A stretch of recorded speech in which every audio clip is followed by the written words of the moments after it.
and we have distributed food.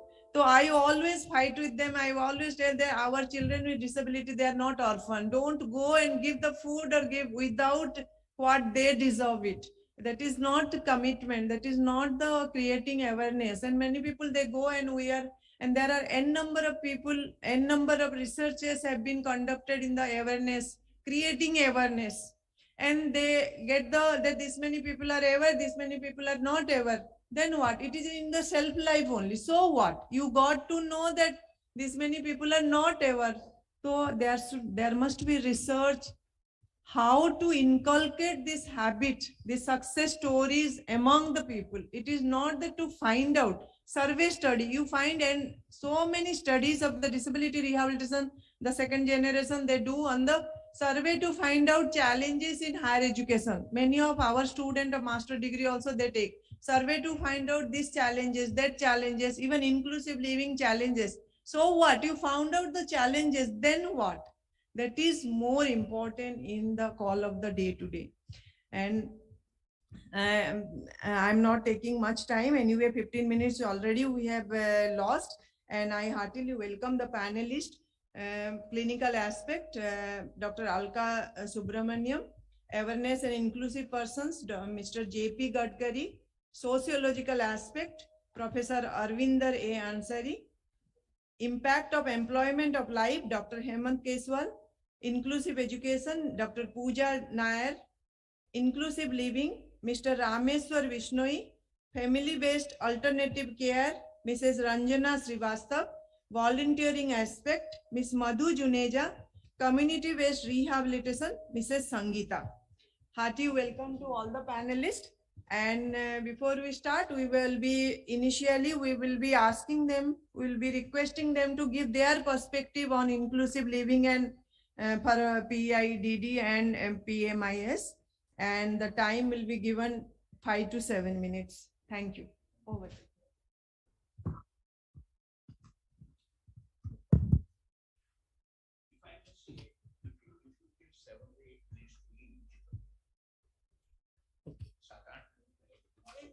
We will not be, yeah.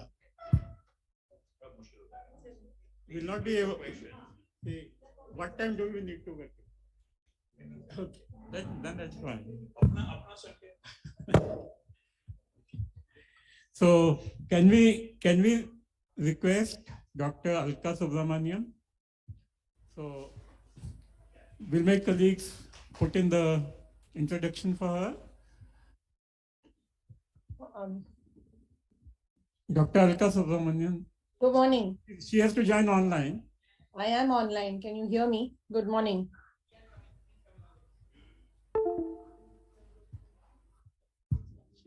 Good morning. Can you hear me? Yes. Yes, Dr. Alka. Am I audible? Good morning. Yes. Yeah. Thank you. At the outset, I must thank Manovika's family and Dr. Nimish Desai for having me here today. Of course, I'm a little caught up between two conferences, but I promised him that I will take some time out for this because it's such an important cause for all of us. The thing which has always been, I've been working in this field for more than 2 decades now, and we run at Nair Hospital Center for Learning Disabilities since almost 15 to 20 years, where we certify children diagnosed with SLD so that they get benefits at the school level and then subsequently the disability certification. Also, we run an autism center, which houses about 35 students. It's a small school, and we do certification of autism and associated disabilities across the spectrum. So all the neurodevelopmental disabilities and other childhood disorders. And we've been working in this field, our hospital, since more than 4 decades. And me personally, I've been affiliated with the Institute for more than 2 decades. So the first thing that I hold very, very close to my heart, and this is something that is becoming stronger and stronger as a conviction, is that I think it's time for us to change terminology. You see, inclusion starts, when we say inclusion, it also means that anything which causes exclusion must be done away with. So the word disability itself signifies an inability to do something. And We've even written to the ministry that it's high time we started using the word differential ability, because we need to recognize the ability of these individuals and see what it is that they can contribute to society as a differential ability. Just like we have changed our textbooks across universities to become gender neutral, similarly, we need to change whatever we are teaching right from a school level to have inclusive terms for those who have a differential ability. And this will be the widest way to disseminate and advocate inclusion, because inclusion doesn't come only by changing a policy or by compulsive inclusion, which is the stage where we are at. So acceptance has to come across the board. If you change things like today, fortunately, the NCERT has seen to it that you have at least one chapter in every class starting from primary level. If you look at the school textbooks, where they have one chapter which talks about somebody who has a disability, either it's a physical, locomotor, or somebody who has an inability to be cognitively an achiever, so on and so forth, which I think is a very progressive move. Because for children at a school level to see that there's somebody else who's a little different, but it doesn't matter, they're still a human being. So acceptance and compulsive inclusion is probably the stage where we are at. Why do I say compulsive inclusion? Because we have policies. The RPWD Act has completely changed the way we used to view disability, and it has made it necessary for us to certify as well as to give provisions for jobs. Now we are stuck at a stage where, though we have companies and CSR approaching us to give these individuals a chance, they don't know what to do with them when they actually employ them. So today we are actually talking to 3 corporates, my team and I, where we are educating them almost on a every 2 weeks or 3 weeks, and trying to explain to them how someone with autism is going to fit into a corporate setup, how someone with SLD is not going to manage your filing or your manual work, but can do things on a computer. You see, they have given them the benefit based on the Disability Act, but they are not well versed with what to do with these individuals once they come into their organization. So the compulsive inclusion state, I'm reinforcing again and again, where because of the policy, because of whatever we are at, we are actually making it necessary for these people to get involved in society. And from there, we need to progress to a naturalistic stage of inclusion, which is what nature has. All of us live together under the same domain. Some of us have certain abilities, some of us have different abilities, right? But this is all by natural selection. So we have to move towards that stage where you would reduce the number of special schools, you would reduce the number of special centers, and have all of this in as a model where children of across the spectrum are going to be there in school, college, and professional college wherever necessary, and transition into employment zones without so much so as a compulsive need by policy, but a naturalistic flow which is acceptable to all, which is very important. Of course, along the way, it's very, very, very important that equal advocacy and education about psychiatric morbidity be explained right from the school teachers and counselors to the employment agencies, because it's one thing for me to be inclusive or you to be inclusive towards these individuals. What is the other thing is the individual perception. Now, by the time I reach, say, 23, if I'm a person with differential ability, I realize myself that I'm different from others. I realize myself that I am not the typical 23-year-old individual. And that has an impact on me too. So that can cause low self-esteem, it can cause depression, it can cause anxiety, it can cause suicide and suicidal ideation. So these are the things that I have to watch out for. And if I get really very, very frustrated, and I don't find means of coping, neither means of communicating with anybody. I could indulge in maluse of substances. So I could start smoking, I could start drinking, so on and so forth. So assessment of what are the emergent mental health issues has to be alongside that.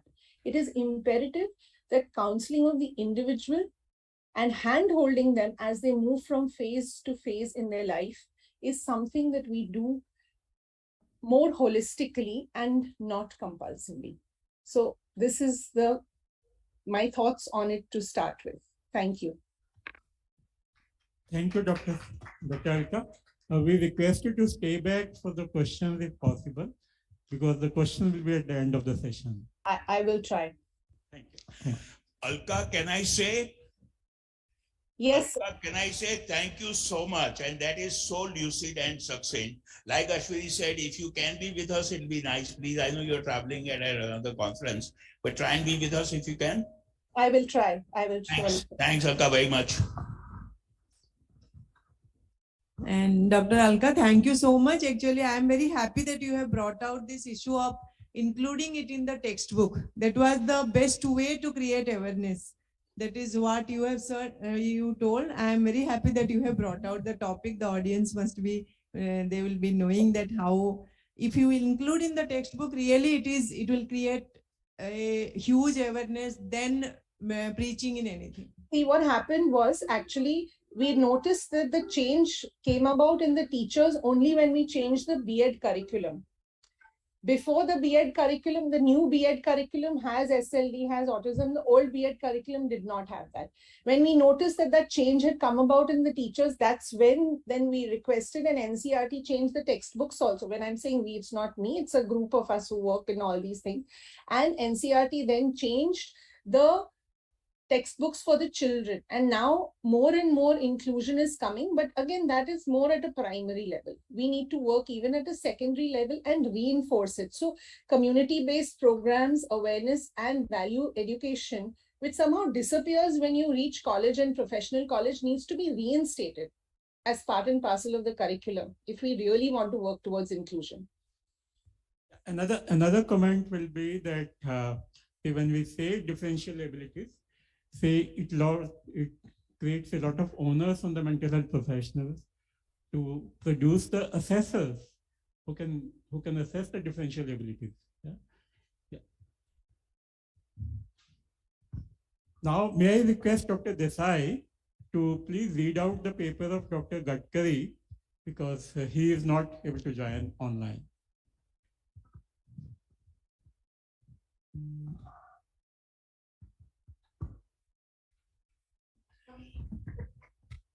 Good morning again.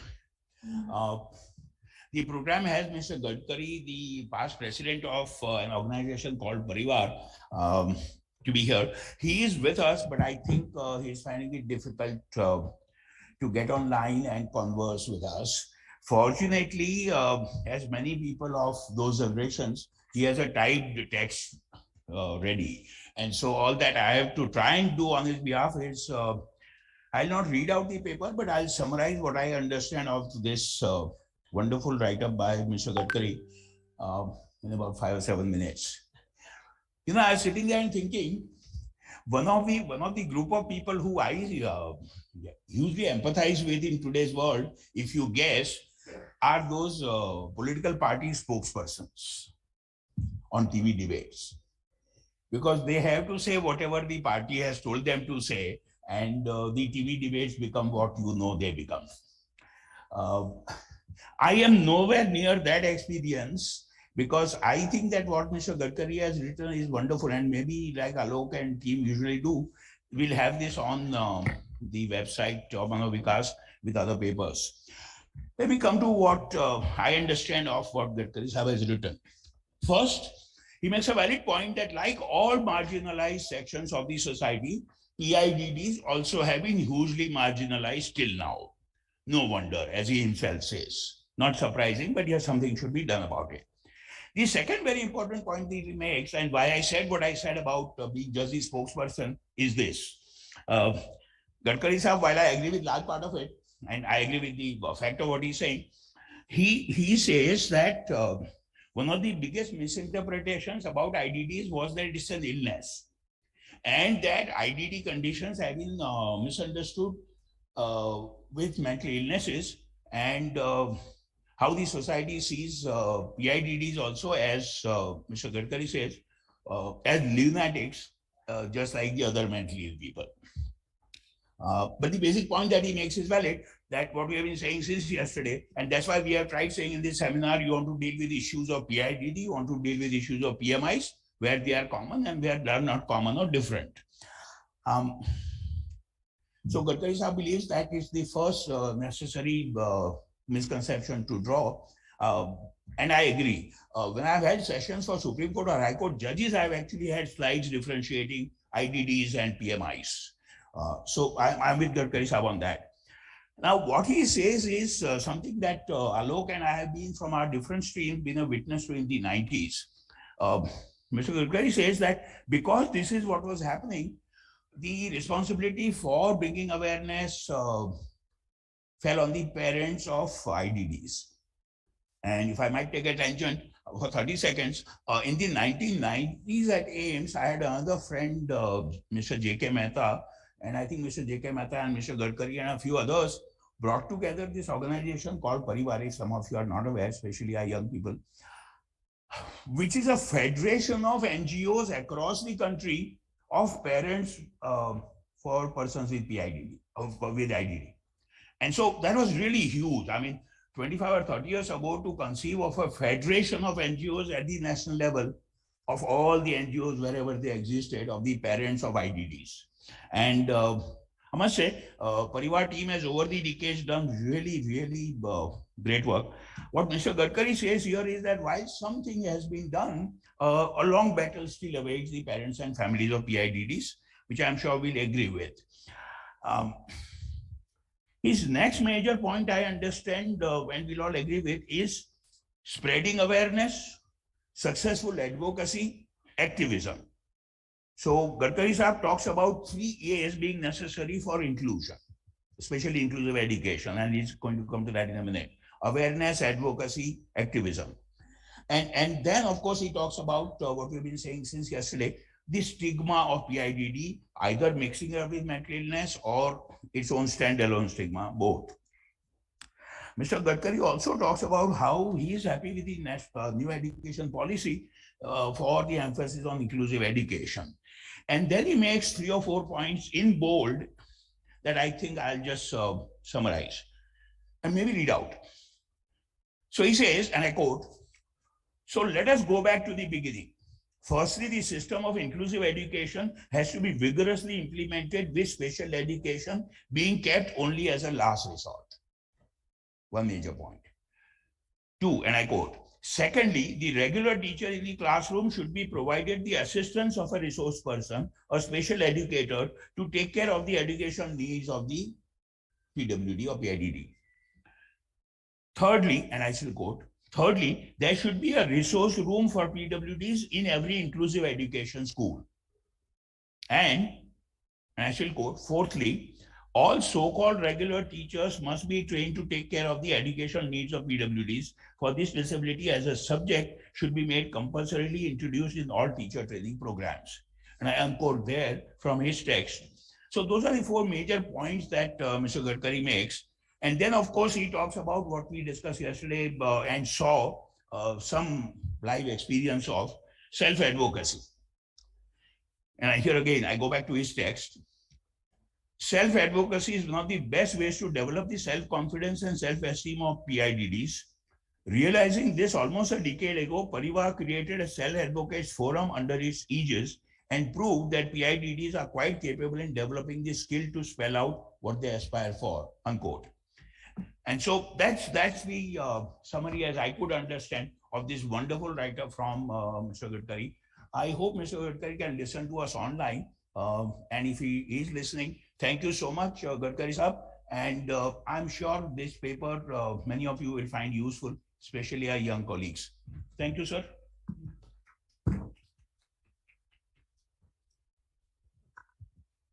Thank you, sir, for extending your support and reading out Dr. J.P. Gadkari's paper, and very descriptively, he has told that the 3 A's, that awareness, advocacy, and activism, is key to inclusion. That all of us, we agree with that also.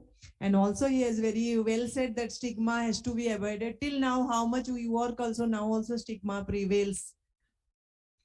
And also, what is his suggestions about special education teacher, regular education teacher, resource room, and disability as a subject? That is, I firmly believe that if we include it from the beginning as a disability or inclusion as a subject, it will be definitely be in a large scale, it will create awareness. And also the self-advocacy, what is done. Thank you. Thank you, Dr. Gadkari.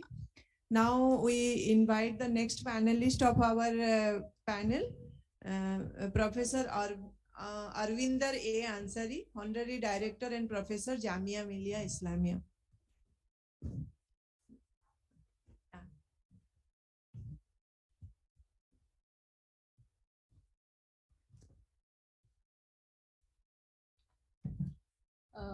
Very good morning to all of you, people on the dais and present in the hall. And I take a second to acknowledge my thanks to Dr. Nimesh Desai and Mr. Alok, who gave me an opportunity to present my view here. And I'm sure you are having a very fruitful discussion since yesterday, but you know, as a sociologist, I might take you to a different zone, because I'm looking at disability from a very, very different perspective. I mean, social exclusion, yes, of course, is a very, very important thing. But, you know, and I agree with Dr. Alka that our society is diverse. It is heterogeneous. So that diversity and heterogeneity has to be accepted and acknowledged. We are not all same. You know, people without disability are not same. There is this diversity, and unless and until we recognize this diversity, it is very important. The terminology has to be changed and has been changed. But very important and a very critical question which we need to ask ourselves: have we eliminated the prejudices and biases in our minds in regard to disability? You know, my first brush with disability, you know, when Alokji asked me to, because we have a proper, you know, discipline disability studies. I'm not an expert in that. It's just my views. As a sociologist, I'm sharing. You know, my first brush now I remember with disability was, I think when I was a child, I was in 6th or 8th, 7th standard. So it was a wedding, you know, proposal had come for my cousin. So we were also asked to accompany. So we accompanied, and वो जो लड़की देखने का है, वो छोटी थी. So there were some voices coming up. So the voices were coming, and we wanted to know what are these voices, because the family, the elders wanted to know ये आवाजें कहाँ से आ रही हैं. They said नहीं कुछ नहीं ऐसे ये.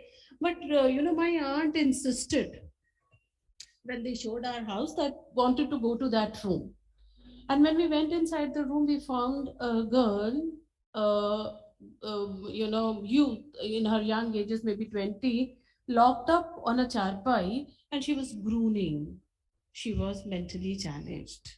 So, you know, this is very important. You see, where does exclusion starts? Where does exclusion start? And it was such a, you know, so today morning when I was just jotting down these points to come here and talk to you, I was thinking that we need to problematize this, you know, this feeling where we want to make the family members also want to to make disability invisible. They don't want to share, is very important concern. And unless and until we critically engage with this phenomena, the process of social exclusion, which talks about academically of deprivation and discrimination, is very much embedded in our social system. It is very much embedded in our social system. And how do, you know, we talk about social exclusion, inclusion in context of marginalization, but the marginalization in the lives of disabled is much more pervasive. It is much more pervasive. And I take point what Gadkari Sahab has said.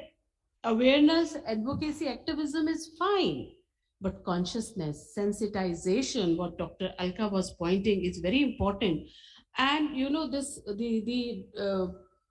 the state has come with many laws, but very important is, you know, when we talk about, there are mental health acts, Council of India Act, which has talked about making, which has come out with provisions of inclusivity, but we still see that despite the fact that disability has become to be recognized as a human rights issue, throughout time, the predicted change in the lives of people with disabilities has not happened. People with disabilities continue to experience several disadvantages. And very important is structural impediments. We have to remove those structural impediments because they are invisible. We don't have toilets for them. We don't have infrastructure facilities which would help them to make their lives more enriched. We don't. This is only Disability Act, and we were all asked to make ramps in the universities. Still, washrooms are not there. Are very few universities, public universities, because of crunch of funds, they have always this. But do you have you seen the public spaces? There are, special rooms, restrooms for them, toilets for them. It's very important question. So this invisibility has to be addressed, that they don't have to be invisible from our policy making. So, very important is that other social impairments frequently dictate their life circumstances. The barriers in social policy processes and institutional practices that have made people with disability invisible in society over time frequently make them vulnerable to many hidden handicaps and prevent them from living life of dignity. That is very important. Like any other normal human being, should be critically examined in order to understand the underlying causes of non-realization of rights of persons with disabilities. It is acknowledged that social process consistently deny access to rights, opportunities, and resources to this population and marginalize them further. In India, the process of social categorization based on caste, race, religion, and area is fundamentally tied to the method to addressing the issues of socially excluded population. But it's understandable and it is undeniable that a disability raises more hurdles to full participation and makes other exclusionary factors worse.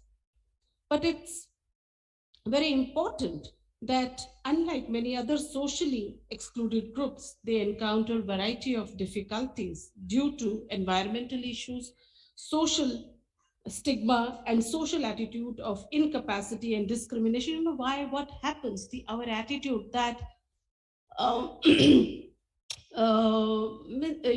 the mental disability is very pervasive in our minds, that they are, one, yes, of course, they don't have, we always have in our mind that they are not, they are not able to perform their duties, which roles. Second also is that as far as, it is concerned, they are also considered at times dangerous. I have experienced this in my journey as an academician. Whenever, it is, mental illness is a very, very established phenomena.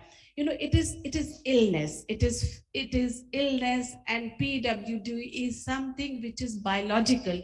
But why it becomes social is very important question. In my this life and journey as a academician, there are students who kind of get into depression. The moment they get into depression, they also face this kind of discrimination. They are avoided, a social distance is maintained, and they are always perceived as a probable threat. अरे अरे वो तो चिल्ला देती है, वो तो मार देती है, वो तो हाथ उठा देती है. Instead of empathizing, we kind of start maintaining social distance and make their lives more difficult. So now, issues like disability discourses have increased vulnerability as a result of intersection of disability. We have to understand this intersectionality in the lives of disabled, and intersectionality of gender and disability is so painful. It is so painful. A mentally challenged women, who is menstruating, who is a very, very vulnerable victim of sexual exploitation, and without no rhyme and reason, she's always considered as an offender. She's, what is her why do we call her victim? What is her role in that? We don't talk about that. So it's very important that we have so many policies, but the process of social inclusion has to be addressed at the at the level of society, and also socio-economic changes are very important. It is just saying that we talk about them, we discuss about them, and we problematize, unless and until we make socio-economic changes and makes society more inclusive in terms of infrastructure, in terms of addressing the question of invisibility. I don't think we are actually moving towards inclusion. So, it is very important that social inclusion policies are more based on the stand positionality. When I say stand positionality, we have to understand the stand positionality of differently challenged people. We have to understand their lives. Just sitting in drawing rooms and in good offices, when we discuss and we formulate policies in big AC offices, we are not aware about their stand positionality. And my understanding and experience as a researcher tells me you can only make policies which are more effective when you take care and when you take into account their stand positionality. We need different policies for different groups, because as I said, that it is a heterogeneous society, and heterogeneity among disability, the gender perspective is also very important, and we need to think and critically engage, and families also have to be sensitized about it. I think the first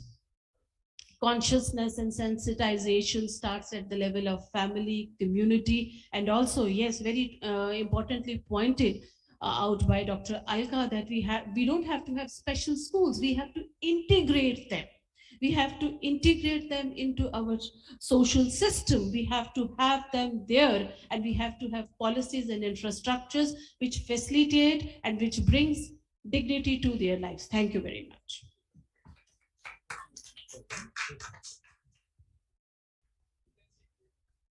Yeah, please come here. Please join us. Thank you so much, Dr. Arvinda. Very well said. A lot of work needs to be done to promote tolerance for imperfection. Right? If we have person with disability, which means that there are some imperfection. So if we have more tolerance for imperfection, probably our own mindset will be more inclusive, that, okay, we also need to have as part of our group.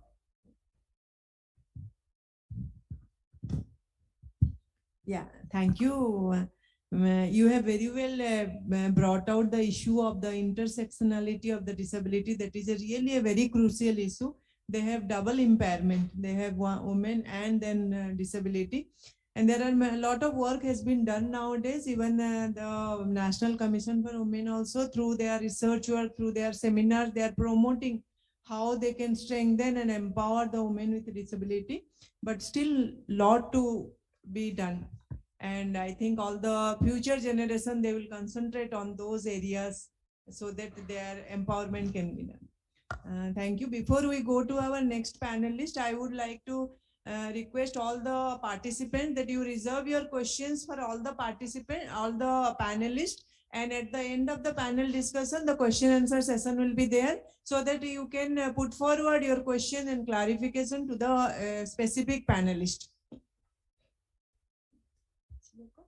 And now our next panelist is Dr. Hemant Keswal, who is a very renowned professional all over India, and who is a president awardee for the empowering adult persons with disability. He has been he has placed and he has improved the quality of many people with intellectual and developmental disability. Dr. Hemant, welcome to the panel discussion, and we are looking forward to see your perspective. Thank you, ma'am, for your good words. I really thank Manovikas family for inviting me for this.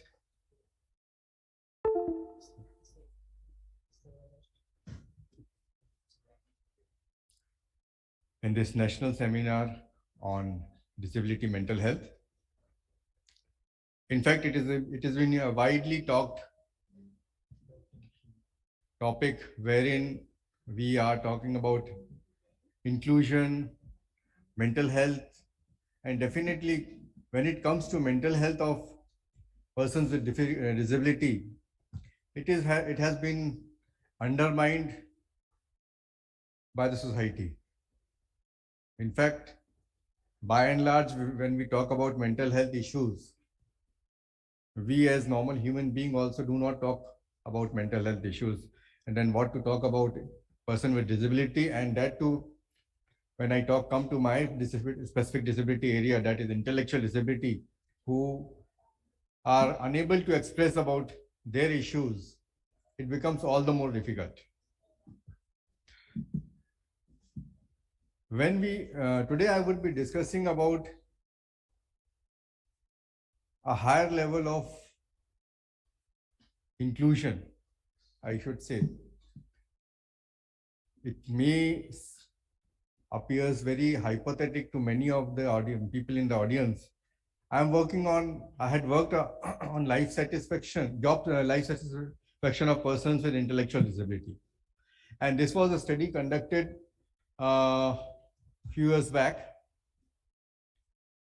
to see the impact of employment on life satisfaction of adults with intellectual disability. The sample size was 250 adults with intellectual disability. All are above 18 years of age. Equal number of people were there. That is 120 adults employed, 120 adults unemployed. It was a huge sample, and we had taken a lot of time. Definitely purposive sampling was required because you don't get so much huge sample to discuss to take data, and that too, a lot of elimination was there, because when we are talking about life satisfaction, it's a very amazing, very difficult task to measure also. And to coming directly to because I think we don't have much time, so I will skip many of the things because it's a database study. So I would just for the orientation of the audience, the conceptual thing was in life satisfaction, we have studied basic needs, sharing responsibility, share, right, optimal needs with respect to age and gender, social ability during the interaction with other people, fulfillment of life goals through economic self-reliance, and self-proxy self-evaluation. And this was the definition. What we generally talk about life satisfaction reflects both extent to which basic needs are met and the extent to which a variety of other goals are viewed as attainable. So the scope of present study is expected to help educators, employers, planners, trainers, and counselors to assess intellectual disability in right perspective of their productivity without applying a sense of preconceived weakness of persons with intellectual disability. The study would guide them to enhance efficiency, love for skills, and similar attributes. The findings would help them to plan life satisfaction activities by triggering aspects of domains under this study. So these were the objectives: impact of employment on life satisfaction with respect to living environment, that is urban, semi-urban, and rural. Then socioeconomic status, in socioeconomic status, that is upper middle class and lower income group, then gender and age wise. Age wise, we have divided into two groups, that is age between 18 to 23 and 24 to and above.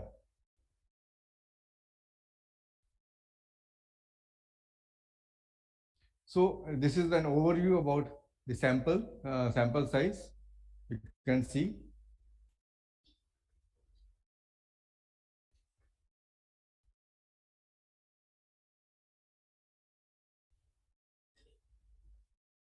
Definitely, it is not difficult. It is very difficult to get equal numbers. So whatever we could get, we could divide it equally into those age-wise and gender-wise and other socio-economic status-wise, employment setting-wise. Employment settings, we have taken open employment, supported employment, and sheltered employment.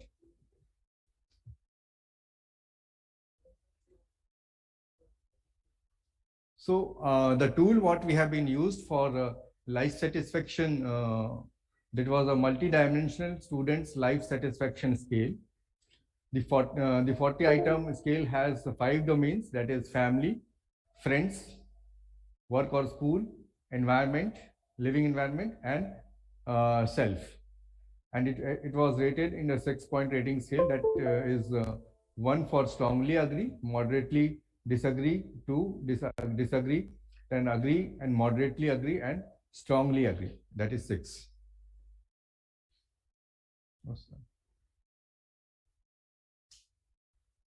So we have, since it's a Hubner scale, which has been used in European country, so we have validated in our Indian settings also, and reliability was tested, and it was found adequate accommodations have been made. I will, if the panelists want, I can share the statistical things, but it would be more time consuming because it is, we have about 30 plus slides. So if you want, I can share it. Otherwise, I can come directly to the conclusion on all these issues. It is with the organizers. So shall I come to the conclusion directly? Findings? No, you can share the Findings such.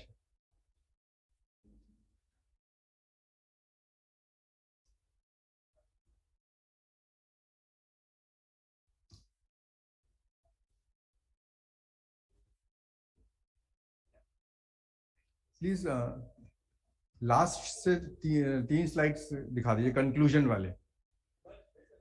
नहीं conclusion, अब आप conclusion of the study sir, जो भी हमने 5 pictures लिए थे उसके ऊपर, there we can discuss. Statistically sir काफी ज्यादा हो जाएगा. थोड़ा सा लास्ट के 3 स्लाइड्स दिखा दीजिए कंक्लूजन के. इससे नहीं हो रहा सर, काफी ज्यादा. 15 स्लाइड करना पड़ रही. या आ गया. So in life satisfaction, there has been a significant difference between the two groups of unemployed. The unemployed group is better off than employed group. It's a very significantly noticeable thing.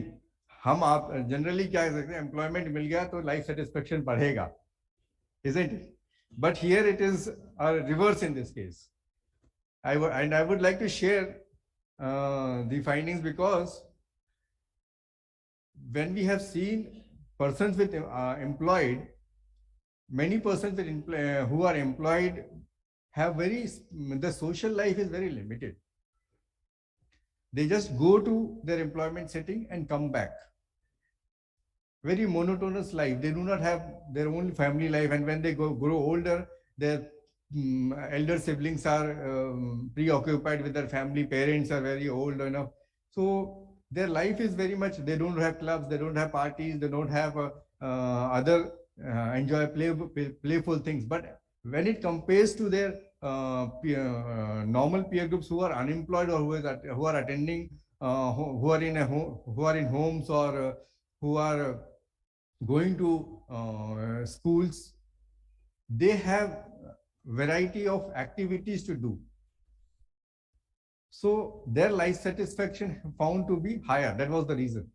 Then the employed group residing in urban area scored higher than those residing in rural area. Then gender-wise comparison of life satisfaction, the employed males with intellectual disabilities scored higher than the females who were employed. Definitely, we had very less sample also of females, and reasons were not much significant, common, we can say.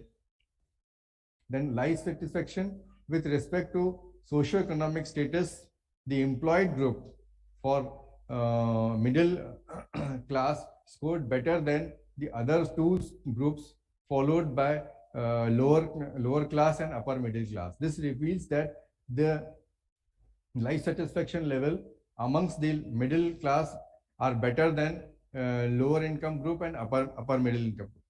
So the reason for this conclusion was also interesting, that people coming from the lower income group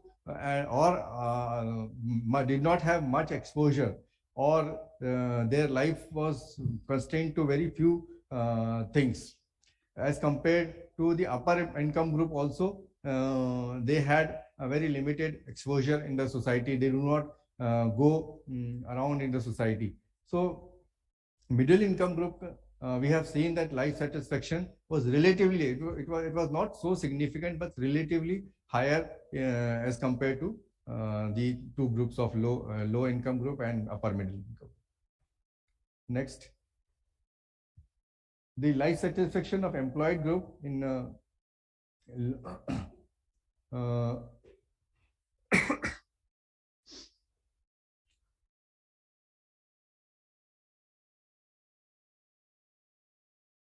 this was the age wise, lower age and upper age group. So lower age group, we have taken the sample of 18 to 23 years of age group, and upper age group we have taken the sample of 24 and above. We have taken the last age also, that is 32, not beyond 32. So here we have seen that the life satisfaction is better in employed persons with intellectual disability who had recently got the job, as compared to those who had been in the job for a longer duration. उनके अंदर भी उक्ताई सी आ जाती है. They are well, saturation was found there as compared to people who have recently attained, that is 2 to 3 years. That factor was also found out. Then life satisfaction of persons working in open employment settings were found to be higher than those working in supported, followed by sheltered. The results reveal that persons with intellectual disability in open employment has more chances for interacting with community as compared to those who are working in supported and sheltered employment settings. So this study we had conducted wherein many students, where many adults were there who were working in open employment setups also, like a canteen or kiosk, or so they had been interacting with normal people in the society. And that was a significant part, that when we compare it with the sheltered employment or supported employment, relatively they have been performing better off because of their exposure to the society. That means what we are talking about inclusion, we need to do away with the capping that these people cannot be included, or they cannot. We have to give that space wherein they can perform, they get an opportunity. Maybe initially they might encounter a lot of failures also, but yes, we have seen in this study that when they have been given adequate exposure through open employment setting, their life satisfaction level was very, very high as compared to the supported, and very, very higher as compared to sheltered employment. Sheltered is, you can see, we have the children are within the four boundaries of the employment setting where similar people are working with them. Then there was a significant positive correlation between self-determination and life satisfaction levels for overall of persons with intellectual disability. This reveals that both the skills are associated with each other. We have also compared self-determination and life satisfaction, and they have seen that higher the degree of self-determination amongst persons with adults show higher life satisfaction levels amongst persons with intellectual disabilities. So this was the few major findings of this study, which I tried to explore.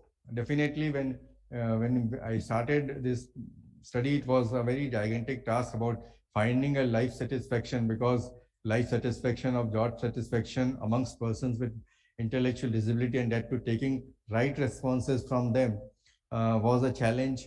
But we tried to get those responses not only by observation, but also interviewing the families, interviewing the employers, and interviewing the adults who are working, the subjects themselves also.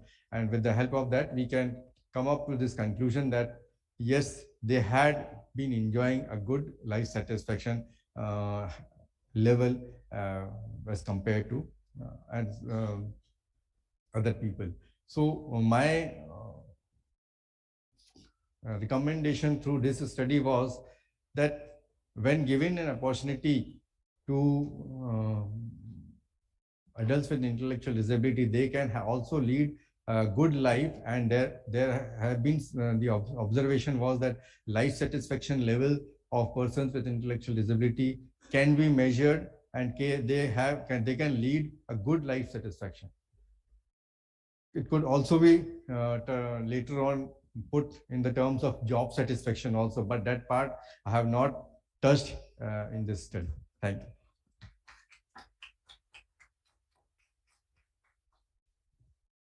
Thank you, Dr. Hemant Keswal, and such an interesting finding of your study, because all of us, we learn that the ultimate rehabilitation is vocational rehabilitation with a remuneration job. That has been taught, and we have been learned, and we are teaching to our students also. But your study has opened up many facets of the life satisfaction of persons with disability, that calls for the many research to find out that why this, with having a job also, the life satisfaction has not been done. Maybe we are here to work for other areas more. That's it. Thank you so much. So while definitely the life satisfaction will be correlated to financial independence and less dependence, right? But the challenge that probably we as mental health professionals have to face is, can we map the differential abilities, so that we can guide the potential employer, that this type of person will be best fit for this type of job? Because there will be many employers who are willing to take up, but they will like some guidance from us that, okay, this person with this type of special abilities will be the best fit for this particular job. Yeah. So now we can request Dr. Pooja Jha, rehabilitation psychologist, founder director, Total Solutions for Learning.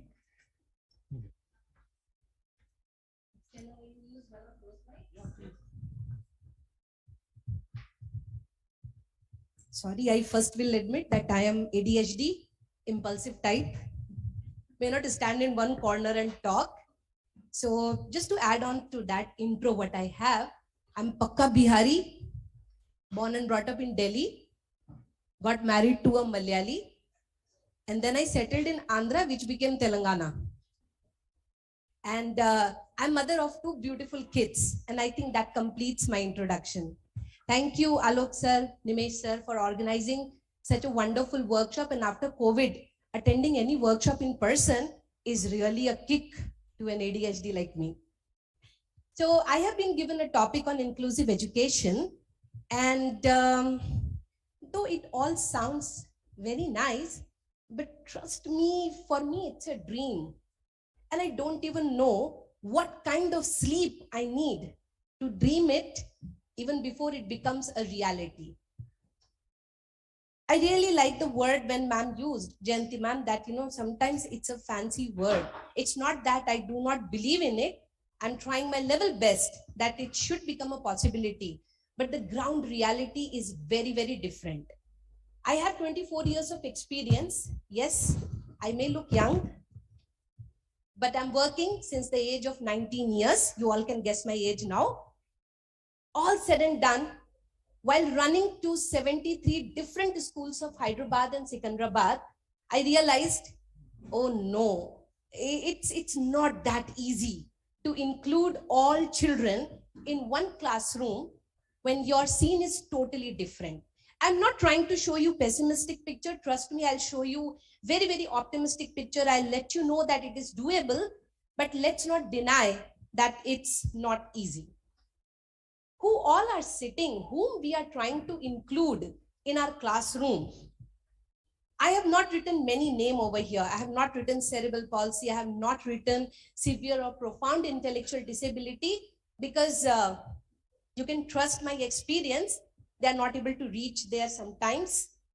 Very commonly, you see, first of all, a so-called average child. Then you see a child who looks very intelligent, but not able to write correct spellings, cannot read, becomes shy.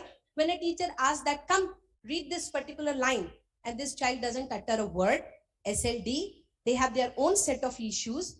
You have ADHDs and attention deficit disorder sitting in your classroom. Again, highly intelligent children may not look at you, may look everywhere else, but you ask a question and the child pops up and answer. You have attention deficit where the mother will come, ma'am, sab kuch theek hai, aalsi hai, karna nahi chahta. You ask him for Legos, he can sit for the day together, but he does not know how to write. कभी भी अपना काम complete करके लेके नहीं आता है माँ.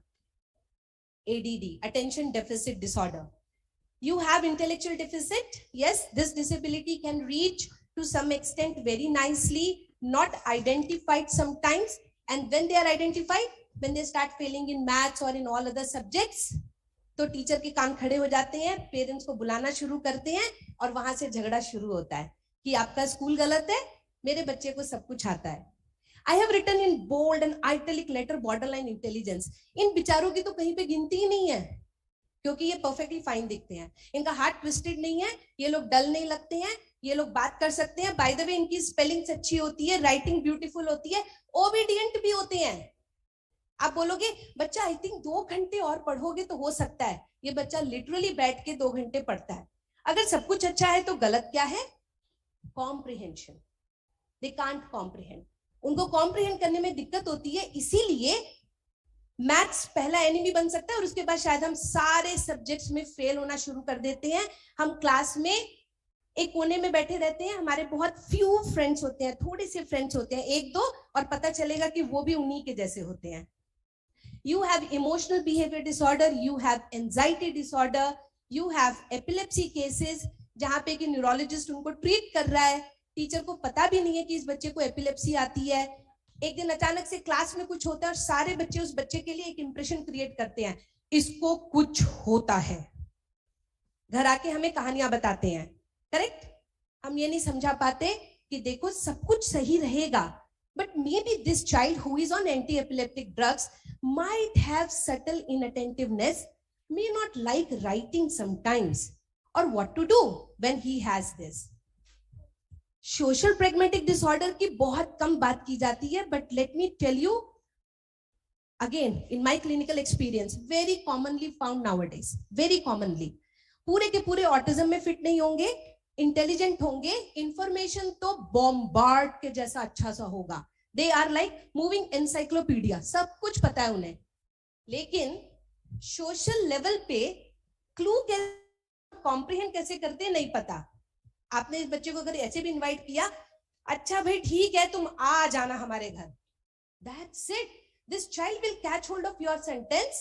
They have invited me, I have to go mama, they have invited me. No beta, she was so mean while inviting you, she doesn't want to invite you. Who cares?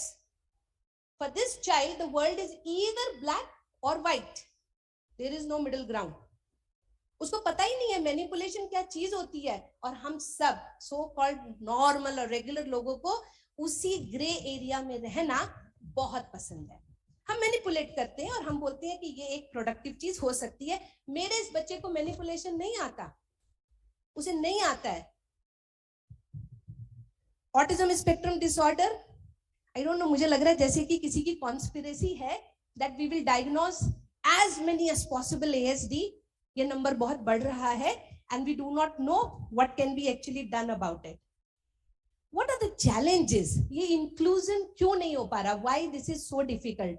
मेरा पहला question है कि diagnosis. Are we doing correct diagnosis? Do we suspect ourselves sometimes? अच्छा खासा attention deficit disorder का बच्चा होगा जिसको spelling mistakes अपनी careless mistake की वजह से आती है.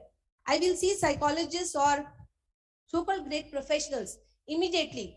SLD, the child would be pushed into the resource room of the class of the school for remedial therapy. The child is not improving because उसको कोई SLD है ही नहीं.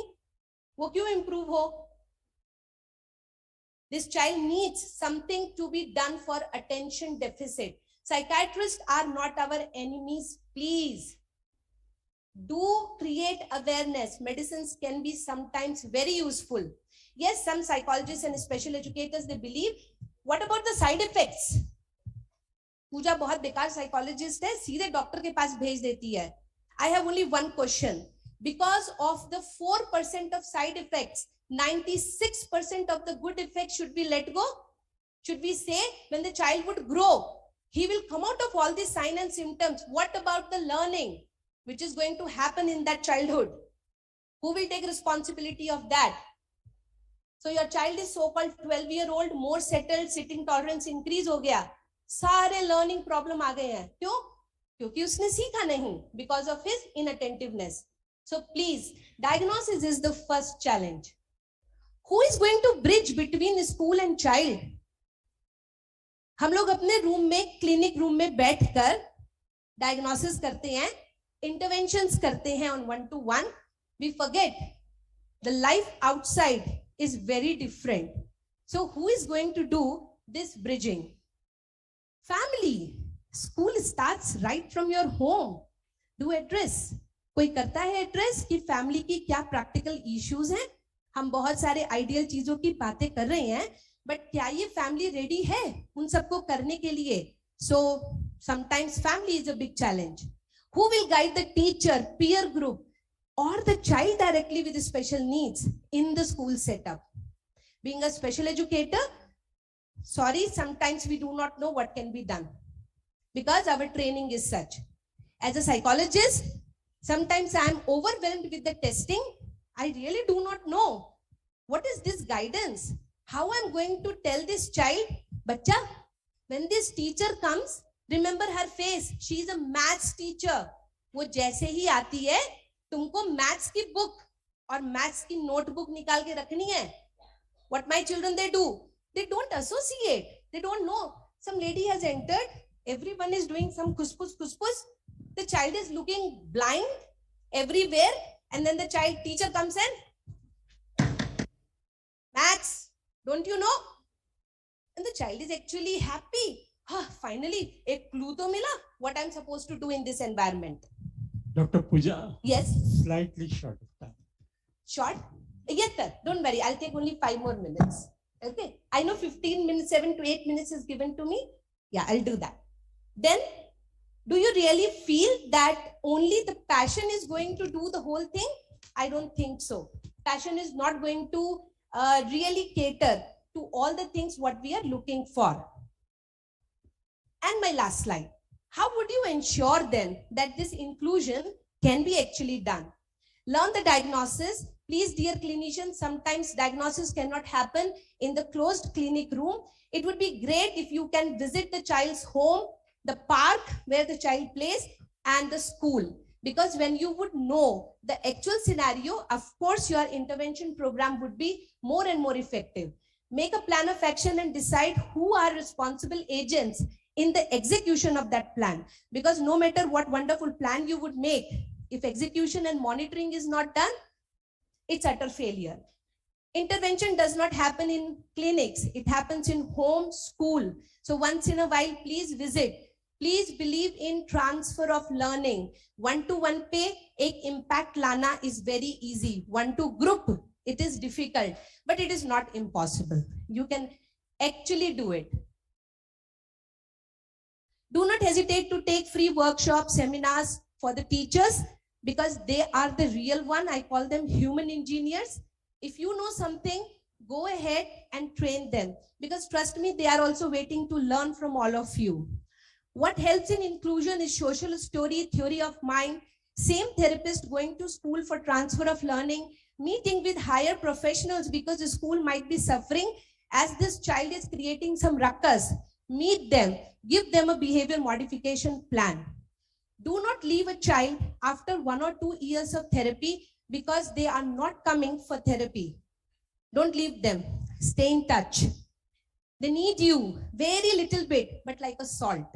Without salt, the food can be tasteless. This is my Abrar. All the stages, you can see that's my Abrar again. Standing in a classroom, he is 11 years old, 6th standard, doing very well. But it's still my challenge. I just met him 2 weeks before. और वो मुझे कहता है, पूजा madam, ये लड़के लोग मेरे को जाके बोलते हैं, I love you हो ना दूसरे लड़कियों से.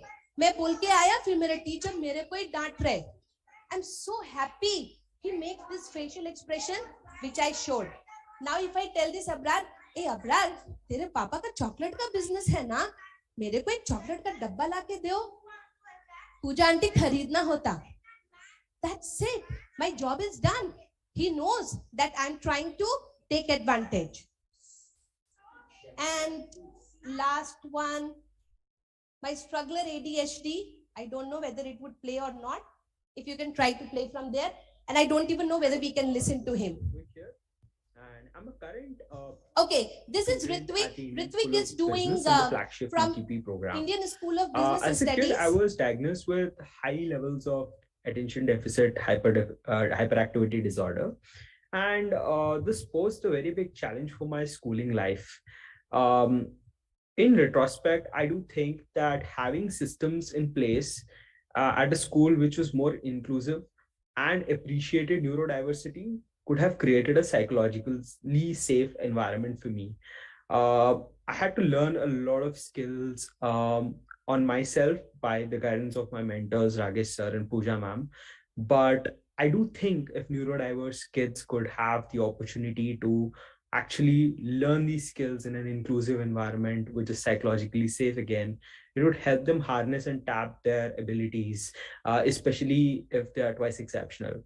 Adding on further as well, I really do think that there is a dire need of schooling systems which just doesn't focus on academic learning, but also focuses on experiential learning and is inclusive.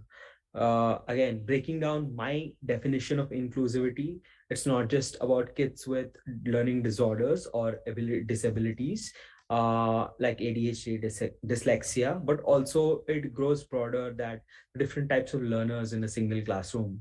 So hence, I do think that neurodiversity and inclusivity is the way to go ahead in terms of the approach for education. Thank you. So for me, my job is done because this Ritvik has created a portal. He's helping children with ADHD. He has helped 7 of our kids who are right now in Symbiosis and other colleges who are doing excellent. Thank you so much.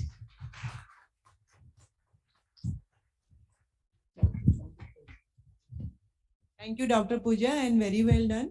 And with your experience, like the ground reality you have shared, and because of lack of time, we could not go through your all the slides. And but whatever you have told, it is really a learning situation for all the second generation and the upcoming special educators and psychologists. And participants, please reserve your questions after the panel discussion. There will be question answer session, so that you can put forward your questions to Dr. Pooja. Thank you now. can we request Dr. Rameshwar Bishnoi, who is online, to present his views on inclusive living? Dr. Rameshwar Bishnoi is from Grameen Utthan Manav Sansthan in Bikaner. So we request you to, because of a shortage of time, if you can highlight your points in next 5 minutes, please. So please, 5 minutes, please. नमस्कार जी, आवाज आ रही मेरी आदरणीय sir? जी बिल्कुल आ रही है sir. सबसे पहले तो मैं आज मंच को सुशोभित कर रहे हमारे बीच में, क्योंकि मैं राजस्थान की धरती से आता हूं और राजस्थान में एक परंपरा है कि हम चाहे बेसिक ऑनलाइन इसमें जुड़ रहे हैं तो अतिथि देवो भव। आज हमारे बीच में बहुत बड़ा सौभाग्य है कि मैं जो राष्ट्रीय संगोष्ठी है दिव्यांग जनों के लिए विकलांगता स्वास्थ्य जैसे महत्वपूर्ण टॉपिक पे, जिसमें आदरणीय पूनम जी, नटराजन साहिबा जी, डॉक्टर जयंत कुमारी जी, डॉक्टर अलका सुब्रमण्यम जी, मिस्टर जेपी गडकरी साहब, प्रोफेसर अरविंद ए अंसारी जी, डॉक्टर अहमद सिंह केसवाल जी, डॉक्टर पूजा जी नायर जी, श्रीमती रंजना श्रीवास्तव जी, मधु जुनेजा जी, आदरणीय संगीता जी, इन सबको ऐसे बड़े बड़े योद्धा और महारथियों के बीच में मुझे एक, क्योंकि योद्धाओं के बीच में एक छोटा सा सिपाही लाने का कार्य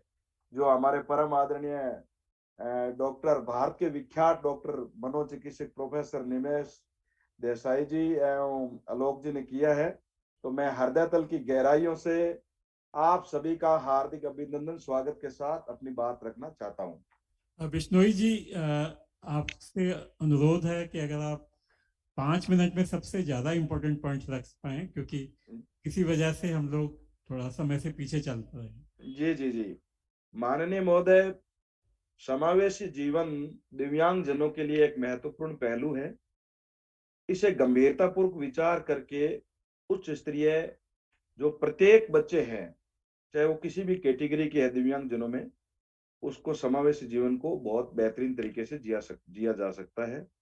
इस पे आदरणीय महोदय, मेरा ये मानना है कि दिव्यांगजन बच्चे हैं जिनका बौद्धिक स्तर सामान्य तौर पर अन्य बच्चों से औसतन कम, जिसे हम एक तरह से पिछड़ा बच्चा कह सकते हैं, हमारे राजस्थानी या आम घरेलू भाषा के अंदर उसको भोला बच्चा कह सकते हैं।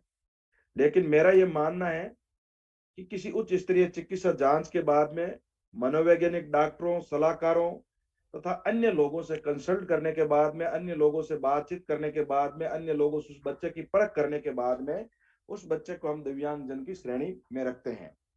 तथा बच्चों के मानसिक विकास कम होने के कारण उसे मंदबुद्धि भी कहा जाता है, तथा सामान्य रूप से अन्य बच्चों से वो लोग ज्यादा घुल मिल नहीं पाते हैं। इनकी प्रतिक्रिया सामान्य बच्चों से अलग होती है। इस कारण सामान्य रूप से इन बच्चों का दूसरे बच्चों के साथ में, आम जन के साथ में सामंजस्य स्थापित नहीं हो सकता है, और सामंजस्य स्थापित नहीं होने के कारण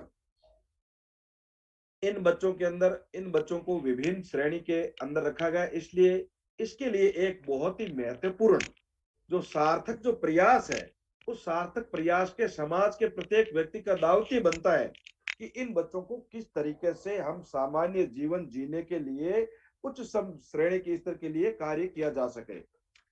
मेरा मानना यह भी है कि मानसिक रूप से दिव्यांग मंदबुद्धि के बच्चों का जन्म या बचपन से के समय से विकलांग अवस्था में असामान्य विकास होता है, जिसे सीमित अंतरंग द्वारा वर्गीकृत किया गया है। इसे बौद्धिक स्तर पर वर्गीकृत करने के लिए मनोवैज्ञानिक, काउंसलर, साइकोलॉजिस्ट, स्पेस थेरेपिस्ट, मनोवैज्ञानिक डॉक्टरों की महत्वपूर्ण भूमिका होती है, तथा वर्गीकृत करने के लिए जो विशेष शिक्षक है वो तरह तरह के रंगों के माध्यम से, खेलों के माध्यम से, गेंदों के माध्यम से इनके बौद्धिक स्तर की जांच करने के पश्चात दिव्यांग श्रेणी में तय किया जाता है अमुक बच्चा कितने प्रतिशत का दिव्यांग है। दिव्यांग बच्चों का बौद्धिक स्तर 50 से 75% के बीच में होता है तथा इनमें जो कुछ ऐसे दिव्यांग हैं जो कक्षा 6 तक ही शिक्षा प्राप्त कर सकते हैं। मानसिक रूप से मंद बुद्धि के बच्चों की दिव्यांगता के लगभग 85% होती है। इनका बौद्धिक स्तर 35 से 55% होता है। ये निगरानी में मध्यम निगरानी में काम करते हैं और खुद को देखभाल करने सकते हैं। आमतौर पर बचपन में बातचीत का कौशल हासिल करते हैं और मानसिक रूप से मंद बुद्धि बच्चों में लगभग 10% मध्यम बुद्धि वाले बच्चे होते हैं। ये अधिगम पढ़ना लिखना धीमा करते हैं। इनका IQ लेवल 50 से 70% होता है जो सामान्य बच्चों से कम होता है। इसी कारण इन्हें व्यवहारिक स्तर का ज्ञान नहीं होता है। व्यवहारिक स्तर का ज्ञान न होने के कारण ये बच्चे दिव्यांगजन कहलाते हैं। ये समाज तथा अन्य बच्चों के साथ आसानी से सामंजस्य स्थापित एवं मेल नहीं कर पाते। इस कारण आम लोगों के साथ इनका तालमेल नहीं होता है। इनमें आत्मविश्वास की कमी होती है। भावनात्मक रूप से अस्थिर होते हैं। इनके पास सोचने, कल्पना करने, विश्लेषण करने, निर्णय करने की क्षमता नहीं होती है। ये सब कुछ देर से सीखते हैं, जैसे बैठना, चलना, पढ़ना, खाना, पीना आदि व्यवहारिकता का बोध इनको ज्यादा नहीं होता है। इस कारण इनके हर कार्य में अधिक समय लगता है।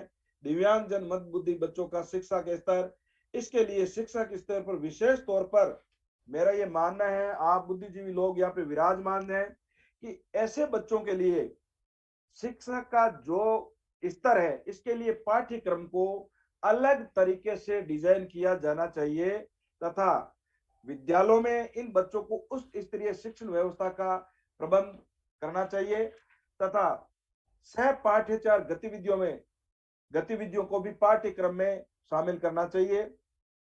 श्रव्य दृश्य सामग्री का उपयोग शिक्षण सामग्री के पाठ्यक्रम में अनिवार्य रूप से समस्त भारत में लागू करना चाहिए। माता पिता, परिवारजनों, आम लोगों के सहयोग से आवश्यकता महत्वपूर्ण, इन्हें अलग श्रेणी में न रख करके सामान्य श्रेणी के रूप में बच्चों की तरह मान सम्मान मिलना चाहिए। क्योंकि जब तक बच्चों को पूरी तरह से मान सम्मान नहीं मिलेगा, जब तक इनके साथ हम सामंजस्य स्थापित नहीं कर पाएंगे, तो जो हम इनको प्रशिक्षित कर रहे हैं, जो इनकी जीवन शैली को हम बदलना चाह रहे हैं, उसको ठीक ढंग से नहीं बदल पा रहे हैं। विशेष शिक्षा में उस शिक्षित प्रशिक्षित शिक्षकों को जब तक वो फील्ड में जा करके इन बच्चों के साथ में बैठ करके और खुद गतिविधियां नहीं करेंगे, जब तक किताबी ज्ञान से काम चलने वाला नहीं है। इन्हें व्यावसायिक शिक्षा देनी चाहिए जिससे वे पूरी तरह आत्मनिर्भर और पूरी तरह अपना काम खुद कर सके। इस दिव्यांग बच्चों को परीक्षा के डर से मुक्त रखना चाहिए। इनमें ऐसा वजन सामान्य बच्चों की तरह नहीं डालना चाहिए ताकि इनके दिमाग के ऊपर मानसिक तनाव उत्पन्न हो। इसमें मेरे कुछ सुझाव हैं। प्रत्येक व्यक्ति को कर्तव्य बनता है कि ऐसे प्रयास किया जाना चाहिए कि अपनी बात दिव्यांगजन बच्चों पर थोपने से पहले, अपना भाषण उन पर देने से पहले दिव्यांगजन बच्चों की बात बहुत ही प्यार से सुने, आदर से सुने, उनकी अंदर की भावनात्मक आवाज को सुनने के पश्चात अपनी प्रतिक्रिया दे ताकि वो बच्चा उनके साथ में घुल मिल करके और बेहतरीन तरीके से मतलब अपना जीवन जी सके। दिव्यांगजन बच्चों के साथ कार्य प्रारंभ करने से पहले जो गैप अंतर को जानना है, उनकी उपेक्षाओं को समझना है, उनको पूर्ण समय देना है ताकि वो दिव्यांगजन बच्चा हमारे पे विश्वास करे, अपने दिल की बात हमारे से शेयर करे और उन पे विश्वास और दिल की बात शेयर करने के पश्चात वो मतलब क्या है कि हमें एक ऐसा पेरेंट जैसा महसूस करे ताकि मतलब क्या उनकी किसी प्रकार की समस्या का सामना ना करना पड़े।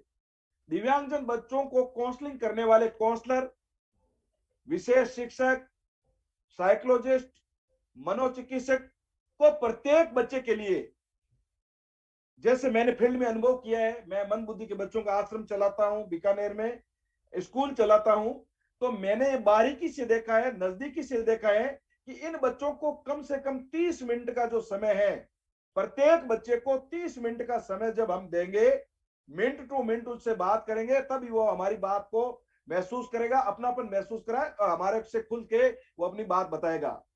दिव्यांग बच्चों की शारीरिक गतिविधियां क्षमता के अनुसार लगातार करनी चाहिए और उनको प्रत्येक दिन करनी चाहिए ताकि वो शारीरिक रूप से मजबूत बने।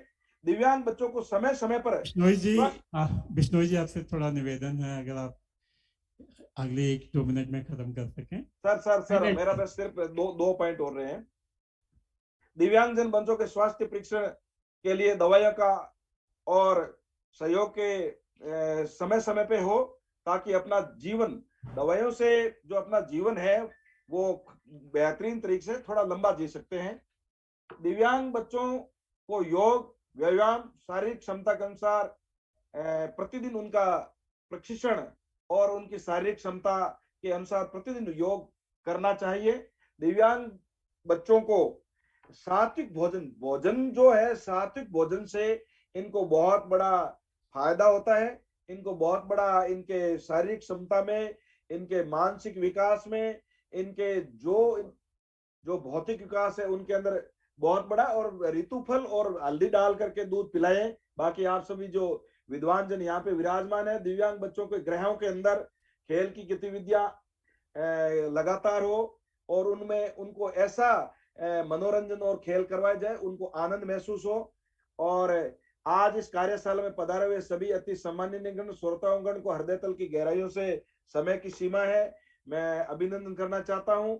और इस कार्यशाला के अंदर मुझे भी बोलने का अवसर दिया, इसके लिए मैं परम आदरणीय डॉक्टर देसाई सर का और आलोक जी सर का धन्यवाद ज्ञापित करना चाहता हूं। और आप सब लोगों से 1-to-1 फ्यूचर मुलाकात करके आपसे बहुत कुछ हमें सीखना है। और मेरे जो जीवन के एक्सपीरियंस है और जो हमने इन बच्चों के साथ सीखा है, इन बच्चों की जो कठिनाई आई है उनके बारे में बोला है। जय हिंद, जय भारत, धन्यवाद, आदर सहित सभी को प्रणाम, धन्यवाद।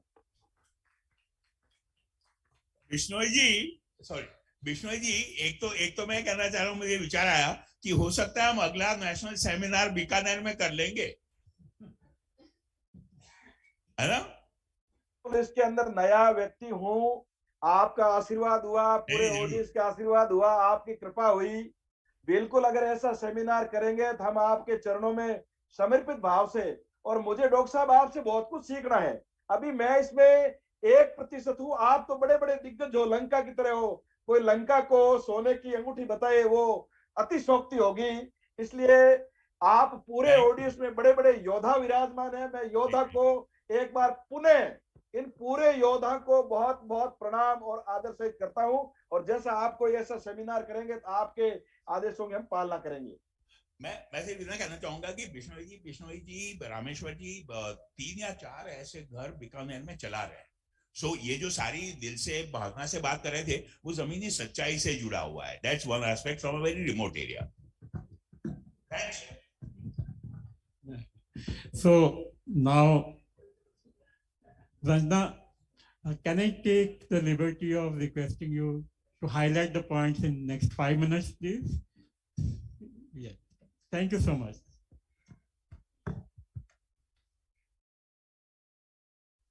A very good morning to all of you, and thank you so much, Alok ji, for giving this opportunity. Recording stopped. Myself, Rajna Shrivastava from Udin Care Organization. Recording in progress. Organization is working towards shining the young youth, and it has different units and the wings. Yeah, next slide. The 4 key programs that Udin Care is running is Udin Ghar program, where providing residential support to children who are without parental care in a family-like environment in a neighborhood setting. Then the Udin Shalini program, purpose is to provide scholarship support to weaker section girls, economically weaker section girls. The third is the IT center skill programs to provide job employment opportunity to the underprivileged youth. And the fourth is the aftercare outreach program. It's basically children who are leaving the institution, the care leavers, the most vulnerable, and who needs the hand-holding support to lead an independent life. Next. Under the aftercare outreach program, we have the advocacy research and the training unit that focus on the thematic program of child and youth care for sustainable changes. The 5 key components that we take care under the ART unit is the conferences and consultation that we do on the alternative care and aftercare, then a participatory advocacy based approach to improve policy and law and practice on alternative care. Under this, there are 2 demonstration model. We are working on alternative care and aftercare in Madhya Pradesh and Bihar. Then we have the evidence generation through various research and the publication. Then we have knowledge, attitude, behavior, and skills CAPS training. Under we have 3 training curriculums for children, youth, and for child protection functionaries. Then we have the direct engagement with care leaver through state care leaver network or the global care leaver network. Next.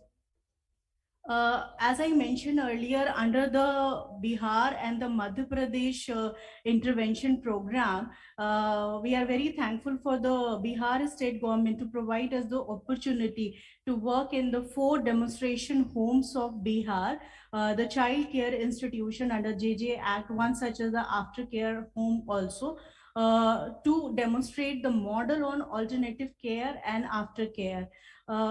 In our demonstration home, more than 50% of the children are of a special need category, and that led us to do a mapping exercise in this state to understand that above 15 years and the 18 plus, how many children and youth are staying in the child care institution and what is their status. Then the second is the assess existing intervention plan that have been designed for these children and youth for their by the CCIs, aftercare home, district child protection unit, and child welfare committee for their preparation to leave care, transition away from institution, and move towards independent life.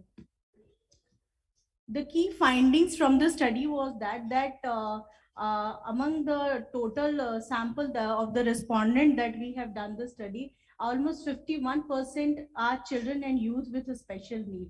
Out of that, 123 were male and 62 were female. 140 children and youth had intellectual disability, 38 had physical disability, and 25 had with multiple disability. We also found that the children who are staying, the special need children and youth staying in CCI are completely lacking, including the early intervention and services such as special educator, therapies, instrument, equipment for therapies, hospital for children with special need, and therapist for occupational education, sign language, and speech. We also found that the child protection functionaries lack a holistic understanding of addressing the need of the children and youth with a special need. The key recommendations that have come out from this study is that the competency and enhancement of child protection functionaries are required to train them to prepare the individual case file or the case management approach through developing an effective individual care plan. Then the second is the convergence of services addressing educational and vocational skill for children with special need, where we have emphasized on interdepartmental linkages that need to be established to set up a vocational unit in CCIs or aftercare home to provide these children and youth with higher vocational training or educational opportunity. Then the interdepartmental coordination and convergence for their rehabilitation and restoration, assessment and certification of children with special need. Children who are staying in CCI and aftercare home, they do not have any identity document. So here our focus is on that they should have the UDIC, Aadhaar, pension linkages with other schemes. And then we requested the state to form a core expert group or committee at a state level for reintegration of children with a special need with a very focused approach. With that, we have also proposed the state to do a advanced level of second phase of a mapping study to understand in detail what all the services and the linkages is required at the CCI level. Next. The concrete outcome that have come out from the first phase of CCI mapping are these one. The state issued a specific letter for appointment of technical expert like occupational therapists and physiotherapists for provision of equipment and artificial body part to needy children with special need and access of mobile health van by Bunyad Center in each CCI, which was a big heading for us. Then the second was the individual care plan and aftercare rehabilitation effort made for these children in 3 CCI and aftercare home. Those were our demonstration home. The third was that under the JJ Act, it is mentioned that the aftercare program should be there for above 18. And keeping that in view, we proposed the state for drafting a state aftercare guideline and child protection policy for children staying in CCI with a key focus towards the inclusion of children with special needs. Then we have also created, since our intervention started December 2019 and it still continue, major intervention during the COVID period. So we have developed posters on COVID-19 and child protection policy, where special need children were the key highlight, showing them that how it's important for them also. Then the efforts made for the clarity on process of age determination. Most of these children who are staying in CCI, there are no age proof and no one are able to determine their age, and that creates a complexity when we plan the transition planning or from aftercare program phase when we think to provide them with the vocational training or job placement, as there is no age certificate with them. Then we have created the resource directory of agency developed and shared with DCPU with a specific information of special needs services. We also organized a camp for assessment of youth above 18 who are staying in the aftercare home for their assessment through CRC center. So these are the key concrete efforts. Next. This is the last slide, and with this I want to address the issue that the Jenner committee report is with us, and in the Jenner committee report it had been mentioned that around 9,583 institutions are there in India, the child care institutions, but going into the detail and also knowing the specific number of special unit for children with a special need is lacking. So I think this mapping exercise is a best example that in all the state, such mapping exercises should be done with focus to children with special need or youth.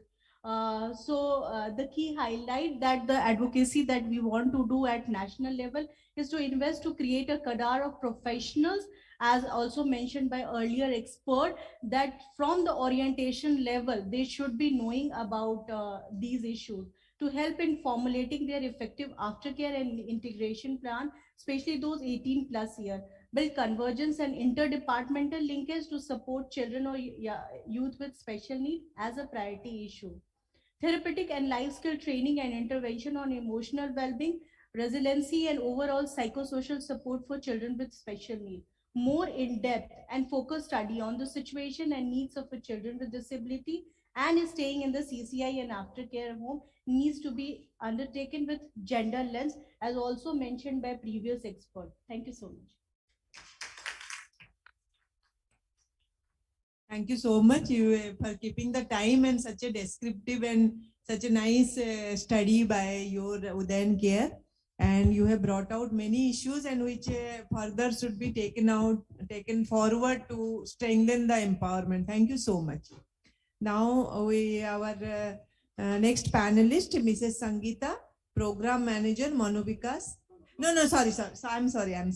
Ms. Madhu Juneja, Mental Health Volunteer Counselor, will be talking about volunteering aspect. I'm sorry. So I'm 63. Can you hear me? I don't know whether volunteerism attracted itself to me or I attracted myself to volunteerism, because as far as my memory goes, I have a span of 16 years जब मैं school में पढ़ाती थी और मेरी salary आती थी.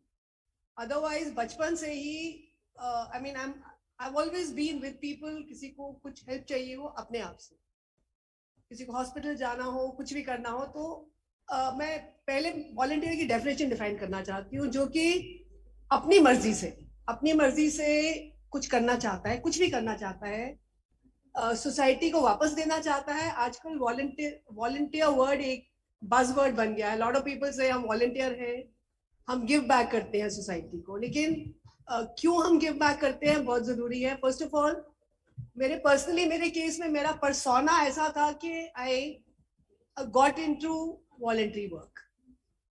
Secondly मैंने कई लोगों को देखा जो वॉलंटियर्स थे, मेरी इंस्पिरेशन वहां से आई. कोई मेरे ग्रुप्स थे, मेरी प्लेस ऑफ वर्क थी, जहां से मैं इंस्पायर हुई कि एक वॉलंटियर क्या कर सकता है. और जो सबसे बड़ी बात थी, मुझे लगा कि एक वॉलंटियर, क्योंकि अगर आप रेगुलर जॉब्स में होते हैं, आप हाईली क्वालिफाइड होते हैं, हायरार्कीज होती हैं, लेकिन वॉलंटियरिज्म में आप एक दूसरे के साथ बिल्कुल इक्वल की तरह काम कर सकते हैं. तो पर्सनली वॉलंटियरिज्म क्या कर सकता है, क्योंकि ये हमारा पूरा जो ये टॉक है, 2 दिन का वर्कशॉप है, इंक्लूसिवनेस पे है. तो एक वॉलंटियर, मैं अपना एग्जांपल भी दूंगी कैसे, क्योंकि मेरा करियर स्कूल टीचर की तरह स्टार्ट हुआ. तो while I was teaching, I realized all the intellectual based disabilities, whether it was dyslexia, slow learner. उस टाइम इतनी इंफॉर्मेशन नहीं थी जो कि आज आपने कितनी डिटेल में बताई. हमको खाली डिसलेक्सिया पता था, स्लो लर्नर है, इससे ज्यादा नहीं पता था.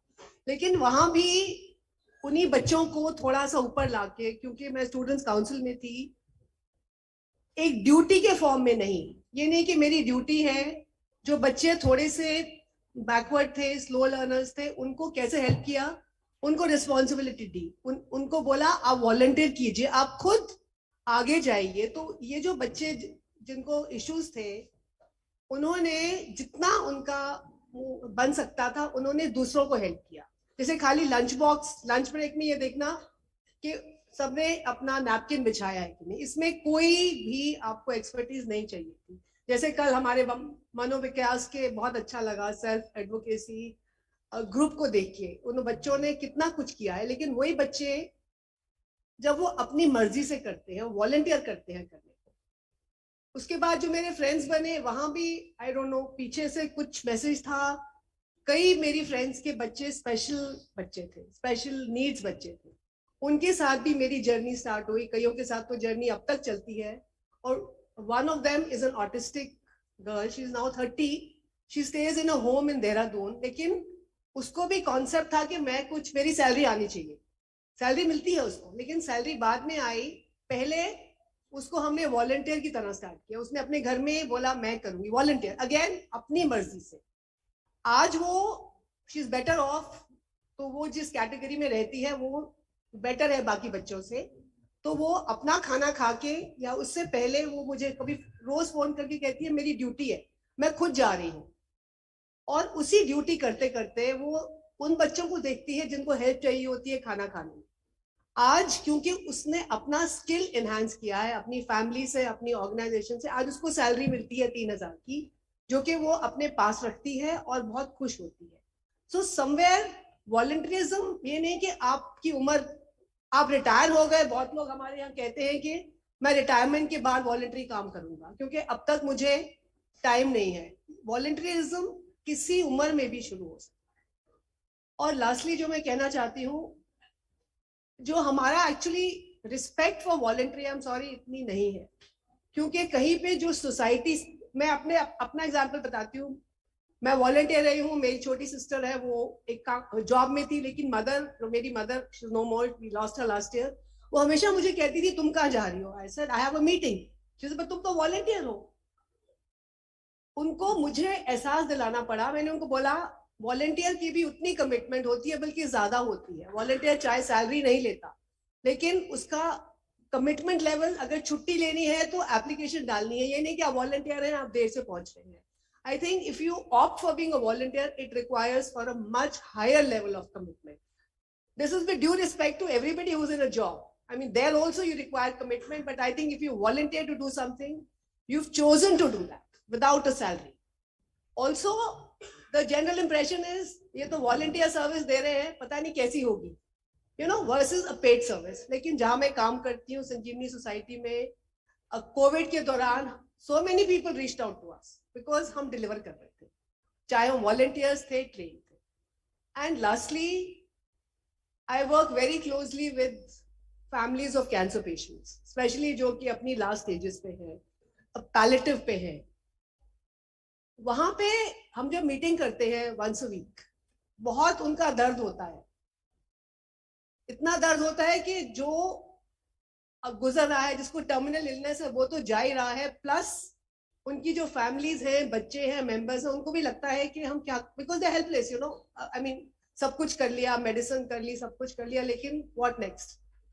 जब वहां पे फैमिली बैठती है, आइडिया है कि उसी फैमिली के मेंबर्स आपस में बात करें तो वो एक दूसरे का दुख समझते हैं, और उनमें से कई फिर अपने आप वॉलंटियर करते हैं कि वो आगे जाके किसी और फैमिली को जो इस चीज से गुजर रही है उसके बारे में बात करेंगे। उससे ये होता है कि क्योंकि अगर मैंने वो दुख देखा है या आपने वो दुख देखा है और आप रीच आउट करते हैं, तो वो ज्यादा आप लोगों से जुड़ सकते हैं, और ऐसे जुड़ते जुड़ते हम एक बहुत लार्ज बॉडी बना सकते हैं वॉलंटियर्स की। और लास्टली, क्योंकि समय बहुत कम है, मैं एक छोटी सी बात कहना चाहूंगी कि कहीं पे जो भी हमारे रूल्स बनाते हैं या आरसीआई है या ऐसी कुछ संस्थाएं हैं, we need some basic courses for volunteers. मैंने अभी 16 घंटे का एक पैलेटिव केयर पे मैं काम तो कर रही हूँ, लेकिन मेरे पास कोई अपना स्किल एनहांस करने के लिए नहीं था, तो एम्स का जो यूनिट है उन्होंने एक कोर्स किया। तो जो भी ऐसी संस्थाएं हैं जो ये करती हैं, अगर वो छोटे छोटे मॉड्यूल 4 घंटे के 5 घंटे के कर ले, उसमें एक रिस्पेक्ट भी मिल जाती है, और जो ये काम करते हैं उन, I mean we could be doing anything, लेकिन उसमें एक प्रॉपर फिनेस आ जाती है। Thank you. Thank you so much, Madhu. Thank you. So, can we request Sangeeta ji now from Manovikas to have the deliberations? Yeah.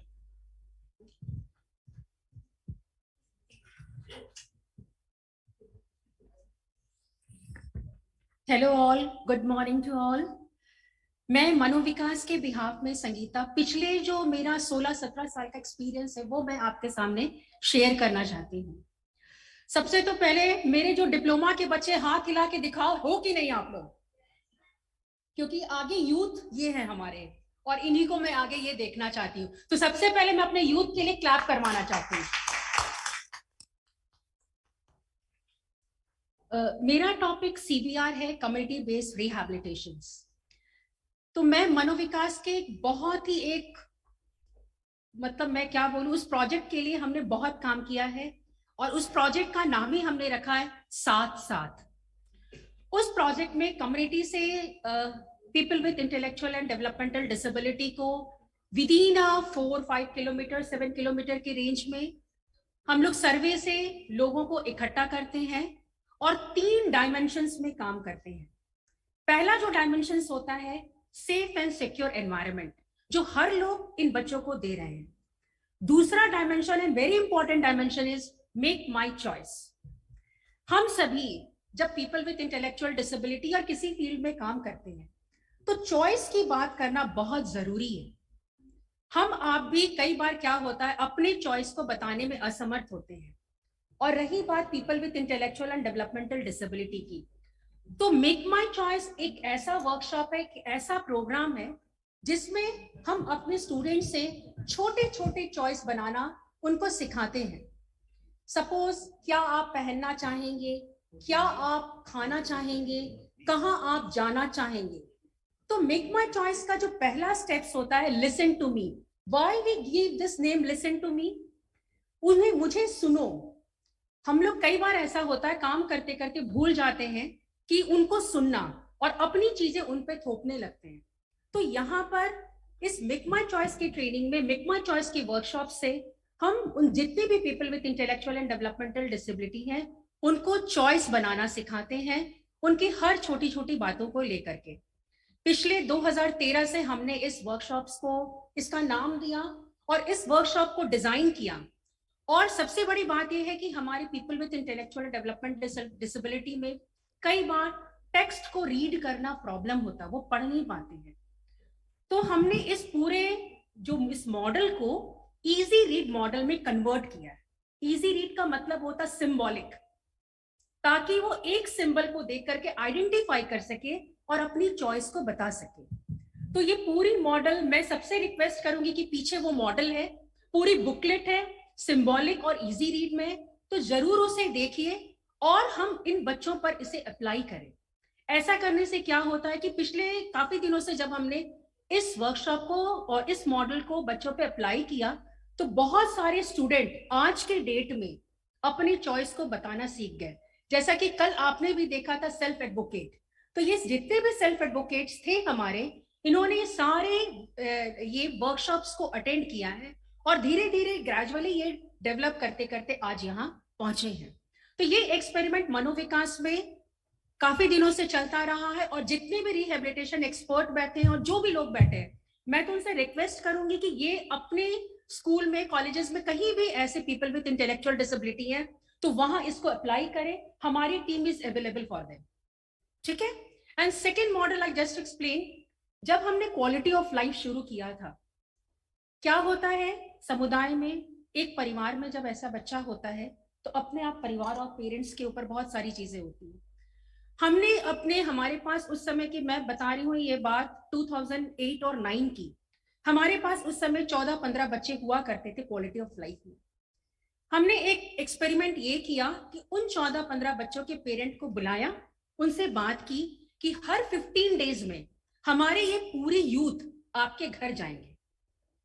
क्या होगा वैसे, उस पर्टिकुलर पेरेंट के घर में जो जितने भी नेबरहुड है, सिबलिंग्स हैं और जितने हैं, हमने कहा जितने भी रिलेटिव्स और नेबरहुड के लोग हैं उनको बुला के रखिए, ताकि उनको भी पता चला कि आपके घर में जो ये बच्चे हैं उनके भी अपने फ्रेंड और उनका भी अपना सर्कल है। ऐसे करके हमने ये बहुत एक्सपेरिमेंट करने के बाद काफी अच्छा देखा कि पेरेंट्स के अंदर एक इंकरेजमेंट उनको मिला कि अच्छा मेरा बच्चा तो ऐसा है, अच्छा उसके घर में भी ऐसा है। तो बहुत सारी चीजें ऐसे चेंज होती गई और एक सपोर्टिव एनवायरनमेंट पेरेंट को मिला। और हमारे बच्चों के अंदर कम्युनिकेशन स्किल्स, सोशल स्किल्स, ये जब आप विजिट करेंगे फैमिली टू फैमिली तो ऑलमोस्ट ये सब इंक्रीज होगा। तो ये दो मॉडल मैं इसलिए यहाँ बताना चाहती हूँ कि हमने बहुत क्लोजली इसके साथ काम किया और आज यहाँ तक पहुंचे। तो थैंक यू सो मच। और स्पेशली मैं मेक माई चॉइस के लिए बार बार रिक्वेस्ट करूंगी कि आप इस एक्सपेरिमेंट करें अपने पास। टीम हमारे पास है, हमारी टीम वहां जाएगी, आपको बताएगी और आपके बच्चे के साथ ये एक्सपेरिमेंट करेंगे। तो thank you so much.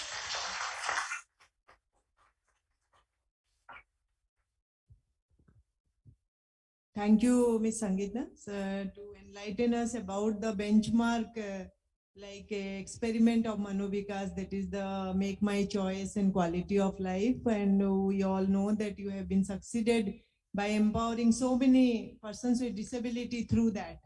And I hope that everybody should adopt that, all the adult persons, they should take it so that one facet of their personality development and life skill development will be completed. Thank you. And with this, we have completed the panel discussion now. And I think we can invite 6 to 8 questions now because of limited time. So please direct your question to the specific panelist so that panelist can answer that question. Now the forum is open for questions, please.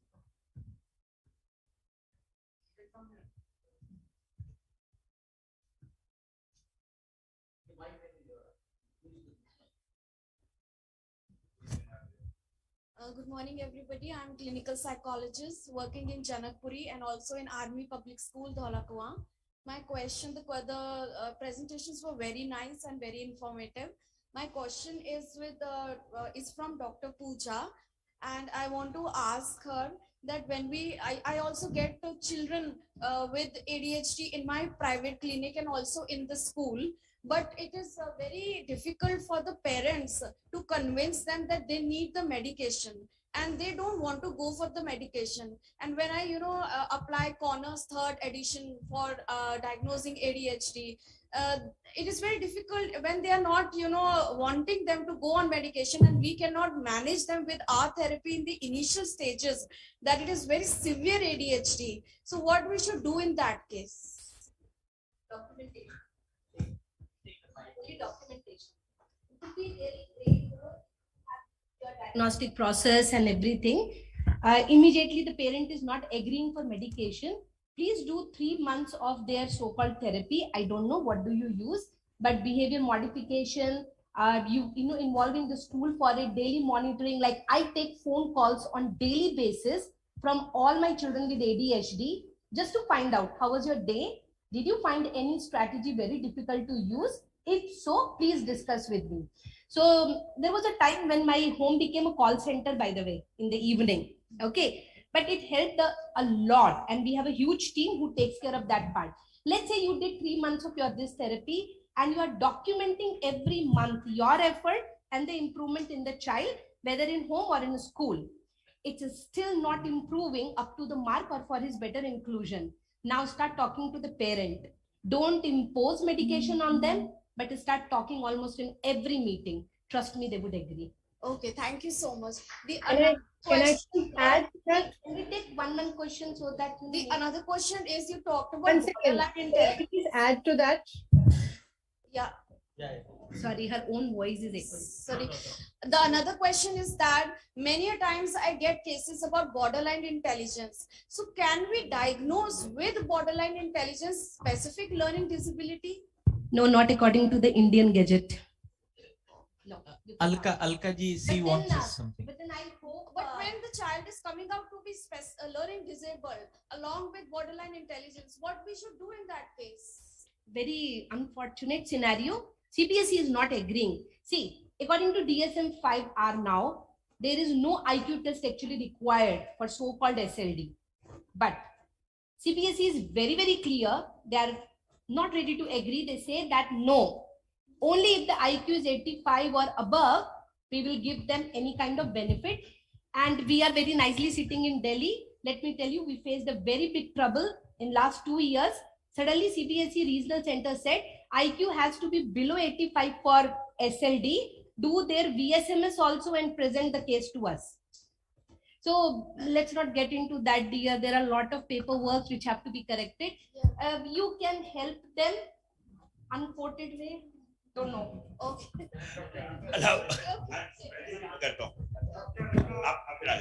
Sorry. I want to say something that I have also only heard. There was one legendary professor of psychiatry at what was then the All India Institute of Mental Health in the 50s and 60s. That became NIMHANS in 1974. AIMH had one gentleman called Dr. N.C. Surya.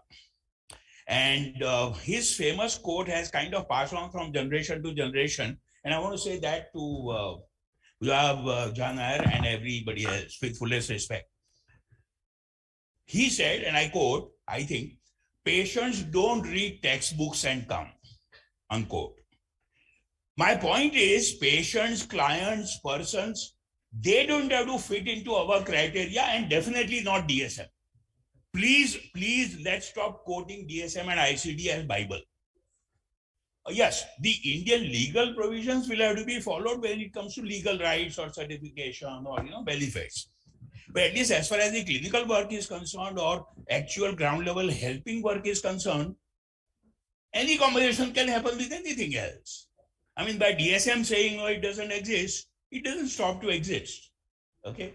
So our minds and bodies and our systems have their own way of whatever we go through. It is the science effort to categorize and pigeonhole. That effort need not be complete or perfect. So if you see Gavneet, if you see somebody with borderline intelligence or mind intellectual impairment with SLD, that's it. That person has that. I mean, who am I or DSM to deny that? No. I just said, legal provisions don't have to follow this logic. Law will be law. You can't take it to the next level. I'm talking about clinical work and how much you can help. Sir, please. Can I please say something? There are 2-3 important dimensions to it. One, the borderline, which Dr. Pooja has said. Yesterday I talked about it. Yes, it's a gray area and lot of people are suffering, and we honestly speaking can't do much legally because it has not been classified as a disability into the RPD Act, where 21 disabilities are mentioned. Now, how can you help that gentleman? The issue is that fortunately, the Ministry of Justice and Empowerment, they have said it carries 25% disability, right? Weightage wise. When we talk about mild mental retardation 50, moderate 75, severe 90, profound 100.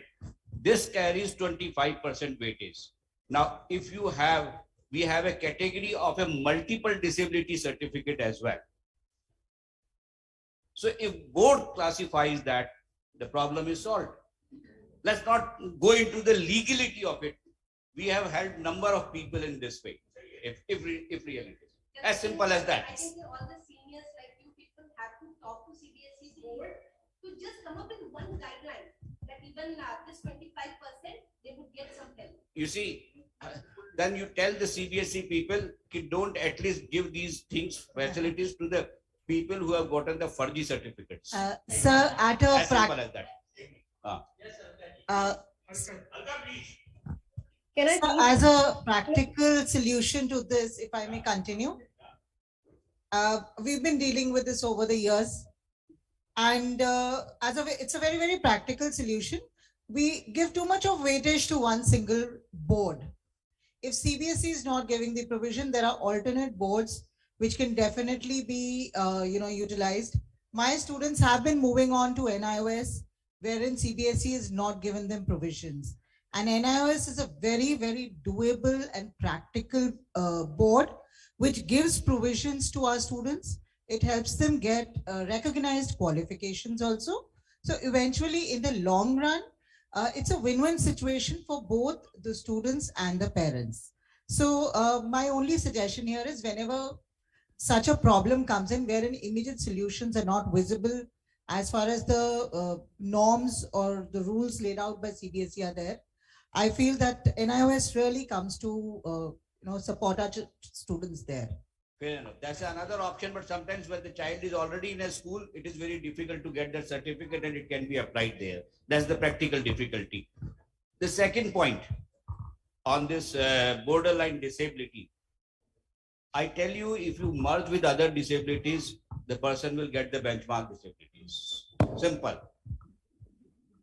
You merge with the other disabilities. So you go to a proper people. I'll talk about the ignorance in the mental health professional. The people do not know how to help the person because the attitude is what the book says, what the law says, what the other thing says.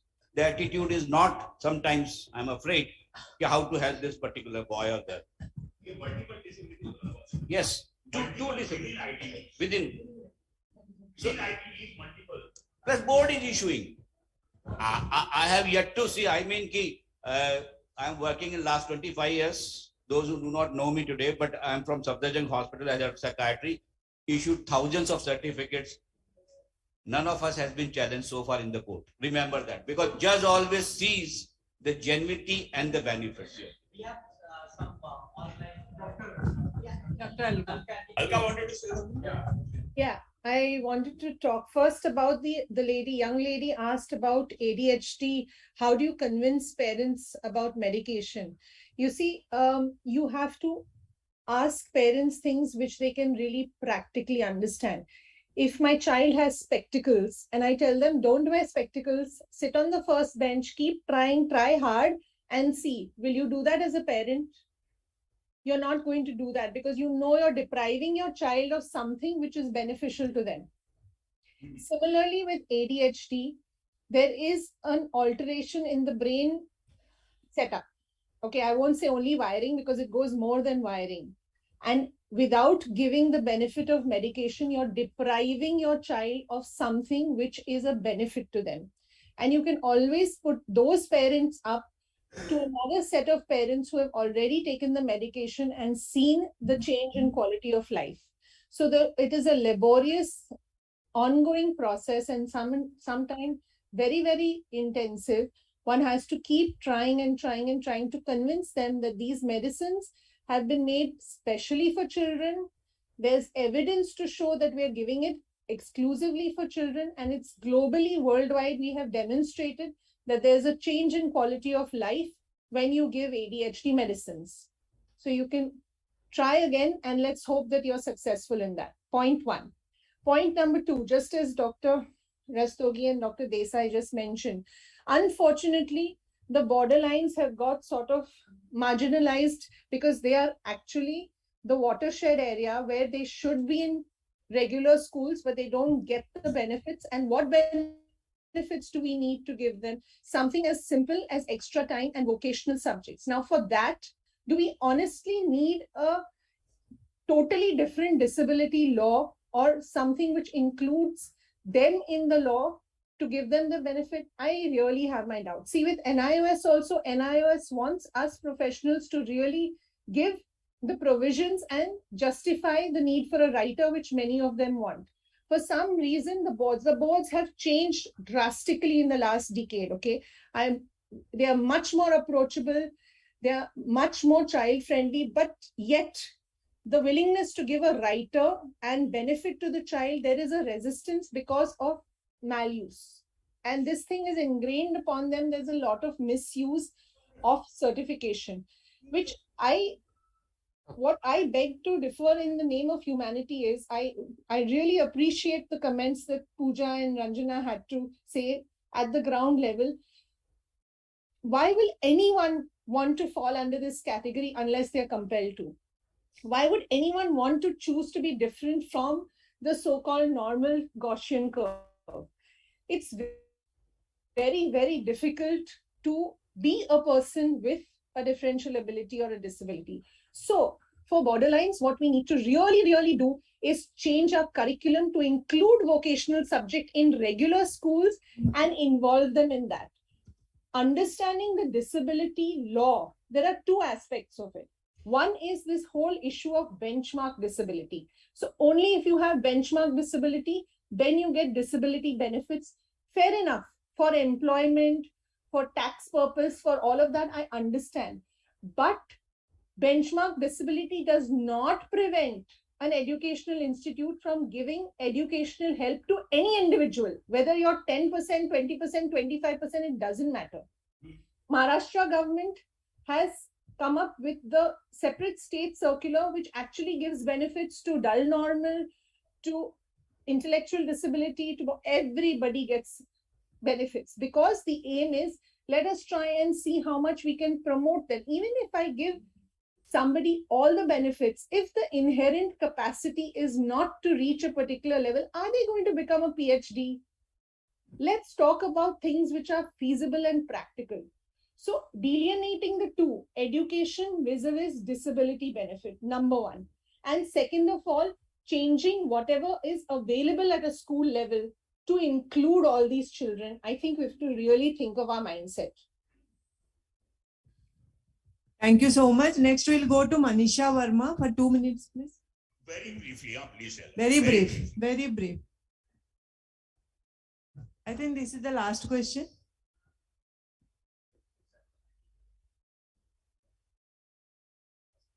Okay, if Manisha is not there online, then we can go to anybody else from the. Okay, yeah. Student is there. Let us take the student. Hello. May I say something?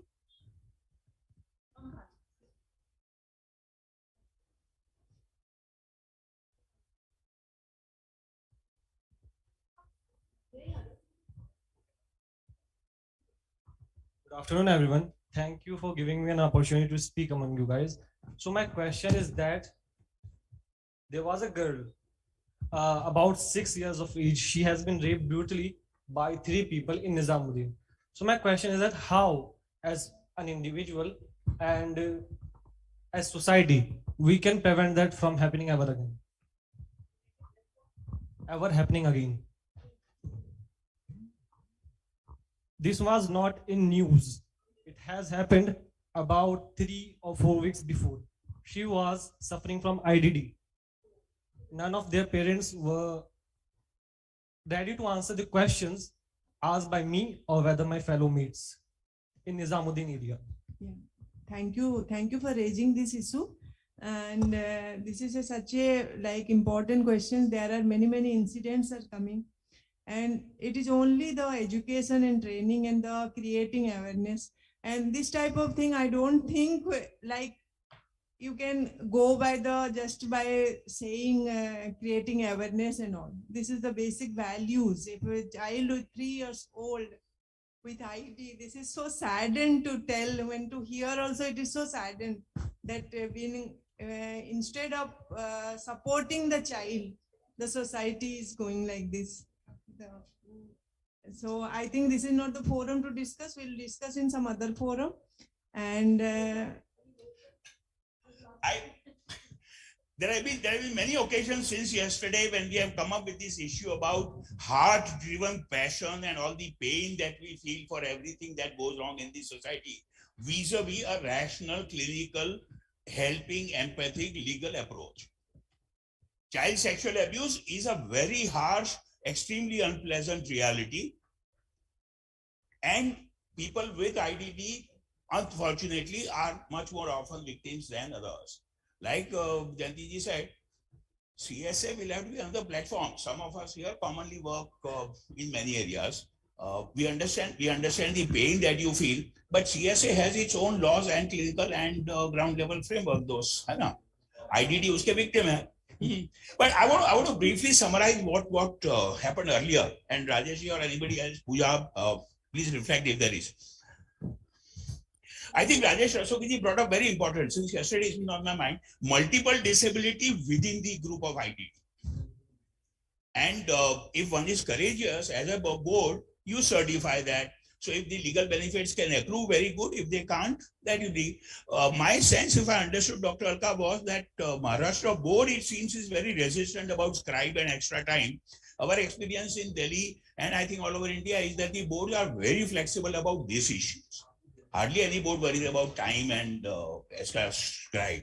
I don't know why the Maharashtra board must have a different position. But no. Maharashtra board is very flexible. NIOS insists that we do a evaluation for scribe and for the scribe particularly. It's NIOS who wants it separately for borderline. Okay. Okay. So,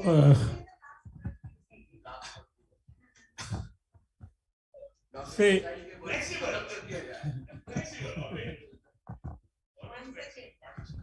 hello. Yeah, wonderful deliberations. I'm a special educator and a teacher educator and researcher in special education for many years now. So I just want to, point one small thing. That when NIS, she said, and Alka ji and all, I think there is a responsibility of the teacher also, whether special educator or general teacher, कि बच्चा का जब पता लग गया है कि ये borderline है या ये सब चीज हो गई है, तो एग्जाम में उस टाइम में थोड़ा अंतर तो होता है, जहाँ पे आपको अपना एक इनिशिएटिव लेना चाहिए कि इसको NIS से फैसिलिटी दिला सकते हैं या इसका अलग से हम स्क्राइब की जरूरत है या नहीं. आई थिंक टीचर का अपना इनिशिएटिव और एक initiation is very important between the clinician and the child and the parent. Thank you so much. Okay, so like all the good things, this session also needs to come to an end now. So we thank you, Dr. Rika Bishnoi for joining us online, and all the panelists here who have contributed their best. So we hope that we'll have more deliberation like this in future also, and we request Dr. Desai to organize more such sessions in future. Thank you so much. Thank you. Sir, token of recognition. Token of appreciation and felicitation for the moderators and the panelists. One round of applause. यार तालियां तो बजा दो. आप लोगों में से कोई टीवी शो पे ऑडियंस में नहीं बैठा है, वहां हर 2 मिनट ताली बजानी पड़ती है. वो एंकर कहता है तालियां तालियां.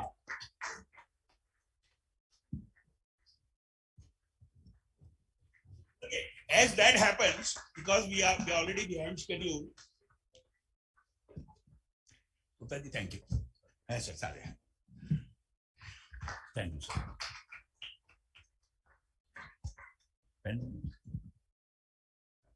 Thanks. Okay, we are about 30 minutes behind schedule, but that by Indian standards on a Sunday morning, I am sure is permissible. And we'll have some buffer in the lunchtime. Thank you once again, especially all the panelists, but especially Dr. Sri Kumar and Janti Bujari ma'am. Okay, we have the session 5 on theme 3 now for next, I guess, 90 minutes. I have huge pleasure and privilege and a sense of personal satisfaction in welcoming online my longtime friend, Dr. Santosh Chaturvedi, retired professor of psychiatry, former Dean of Behavioral Sciences, NIMHANS, Bangalore.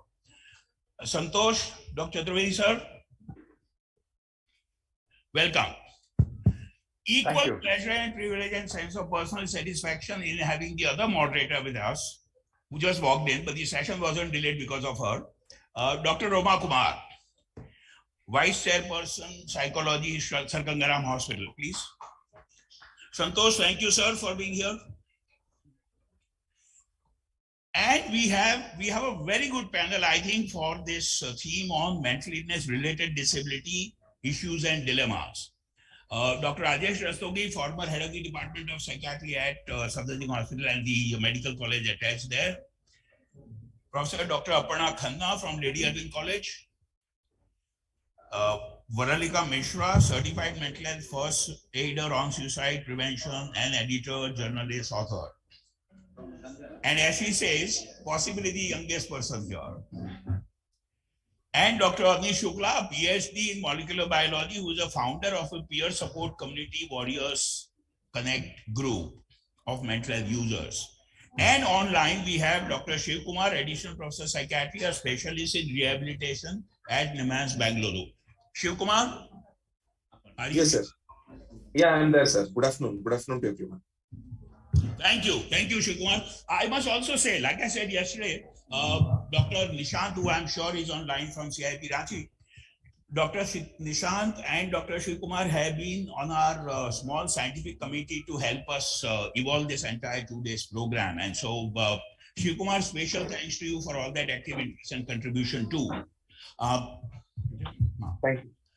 Okay, so Dr. Chaturvedi sir and Dr. Roma, you're going to have a bit of a difficult task being moderators, one in person, one online, but I'm sure you will manage with both of you being such experts, and one panelist online, 4 others in person. The floor is yours, sir, both of you, ma'am. Good afternoon, everyone. Again, I think we need to be on time. So, and this topic that is there, mental illness related disability, I think it's a very, it's a topic which is very close to my heart. Currently, I myself have been going through this issue with 2 members of my family with the similar issue. And I've been a caregiver, recently a caregiver for my mother, who's 93 years old, with dementia and mood-related disorder at the moment. So I know exactly where we are heading. So without wasting much time, I'll get my co-moderator also to speak, please. Chaturvedi, sir. No, I think we should, good morning, everyone. I mean, good afternoon, everyone. And let's have the panelists talk about their views that they have, so that we can probably, save some time during this session, and also do not lose any important points.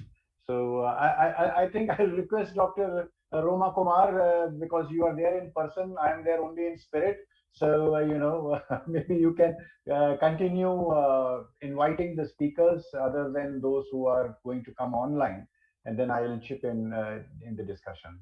Thank you, sir. Thank you. So I will get Dr. Rajesh Rastogi, former head of department, Safdarjung Hospital and VM Medical College, New Delhi, to kindly take the charge right away. Good morning, everyone. Or maybe good afternoon, everyone. Again, I would like to express my thanks first to Dr. Nimesh, Dr. Bhuvan, and the organizing committee for providing this opportunity. It's a privilege. It's a privilege where the chairperson is Dr. Santosh Chaturvedi, the dean.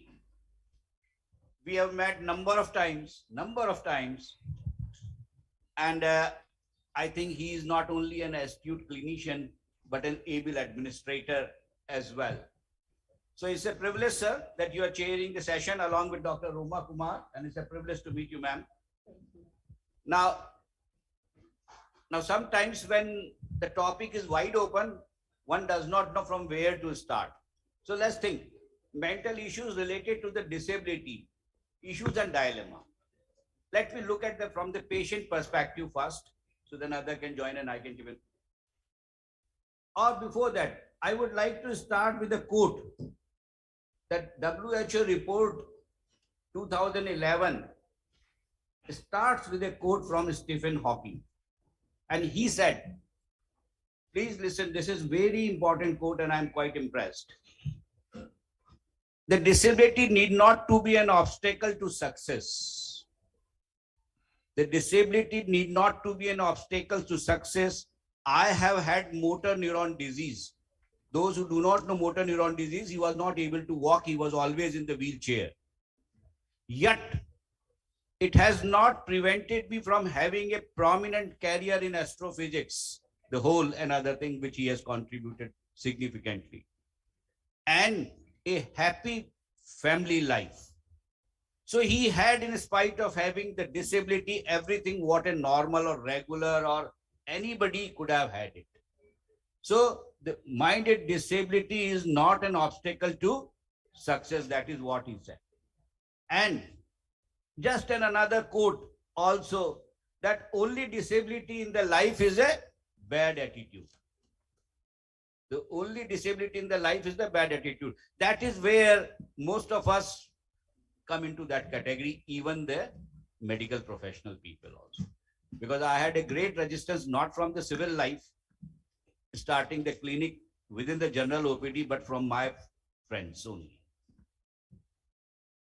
Now, first difficulty is where to get a diagnosis of a mental illness. Remember that these are marginalized people. उनको बड़ी झिझक होती है, stigma होता है forward आने में, और कभी आ भी जाए और प्रॉपर्ली डायग्नोसिस भी ना हो तो बड़ी तकलीफ होती है. So the first thing is where to get a diagnosis. We need to lead them, we need to provide them where the facilities are.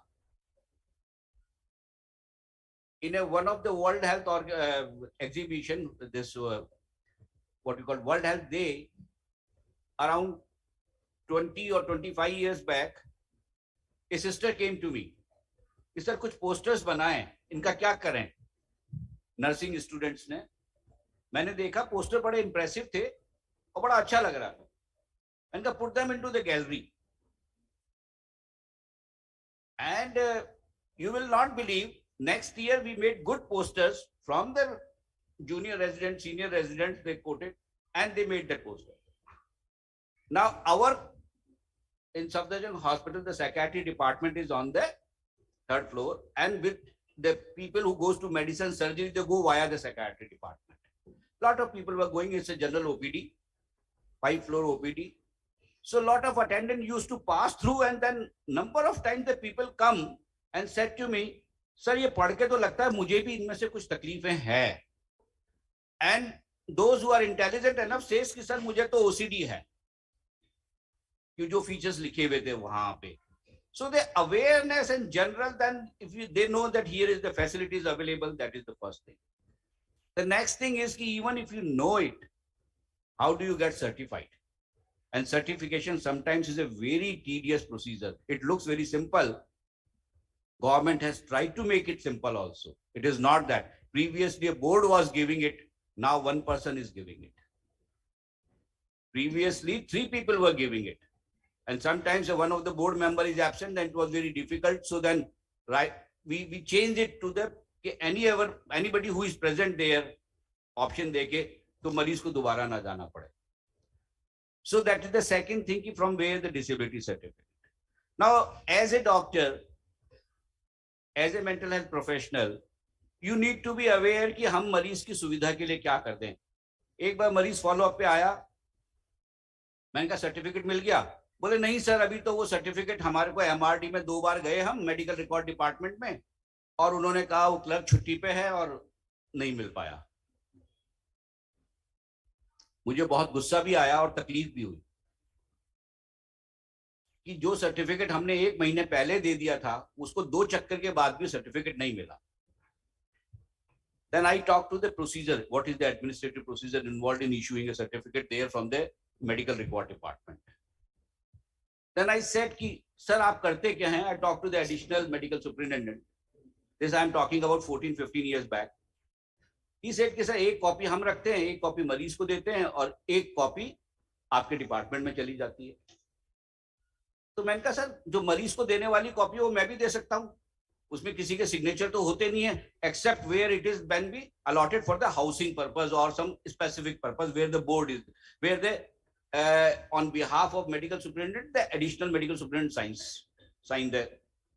तो मैंने कहा इसको तो हम भी दे सकते हैं, आपकी कॉपी हम आपको भेज देंगे और हमारे डिपार्टमेंट में रह जाएगी एक कॉपी। तो बोले हाँ हमें कोई प्रॉब्लम नहीं है डॉक्टर रस्तोगी। मैंने कहा सर टू एम्फेसाइज, मैंने पहले ही कह दिया था कि गवर्नमेंट कोर्ट की तरफ से, डिसेबिलिटी कमिश्नर की तरफ से गाइडलाइंस है कि within a 1 month of an application the certificate has to be issued. So if we don't issue it within a month then we are in trouble.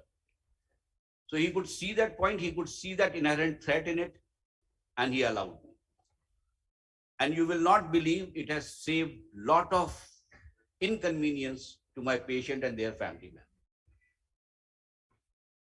The another inconvenience which I observed in the patients of these issues difficulty was to get a certificate you need 4 or 5 documents. Many times the family and the patients are from the villages background and they are not up to that level, and उनको नहीं मालूम होता है कि photo है या नहीं है या आधार कार्ड अपडेटेड है या नहीं, उसमें वो चीज की कमी है। अब वो आ गए तो कई बार वो लोग बड़े फ्रस्ट्रेटेड हो जाते थे जब कोई छोटी सी चीज को रिसेप्शन वाले मना कर देते। I also found a way about this. Is I am saying कि once you want to help, you can help. I called the people, I called the faculty meet also. मैंने कहा यार हम सर्टिफिकेट बना दें जिस दिन मरीज आता है, उसको देख के यदि मरीज जेन्युइन है तो आप सर्टिफिकेट बनाओ, whatever your findings are. I am not saying कि आप उसको दे दो आप उस दिन जिस दिन आपके डॉक्यूमेंट पूरे हो जाए। तो उसमें खाली रिलेटिव भी आके ले जाएगा उसके बिहाफ पे, उनके जो केयर टेकर है वो भी ले जाएंगे। So it has been done. So like number of things you can do for the patients, they have a issue, but just don't narrate the issue and barrier. Look at the solutions. You will find it. You will find it if you are really, really motivated to do it.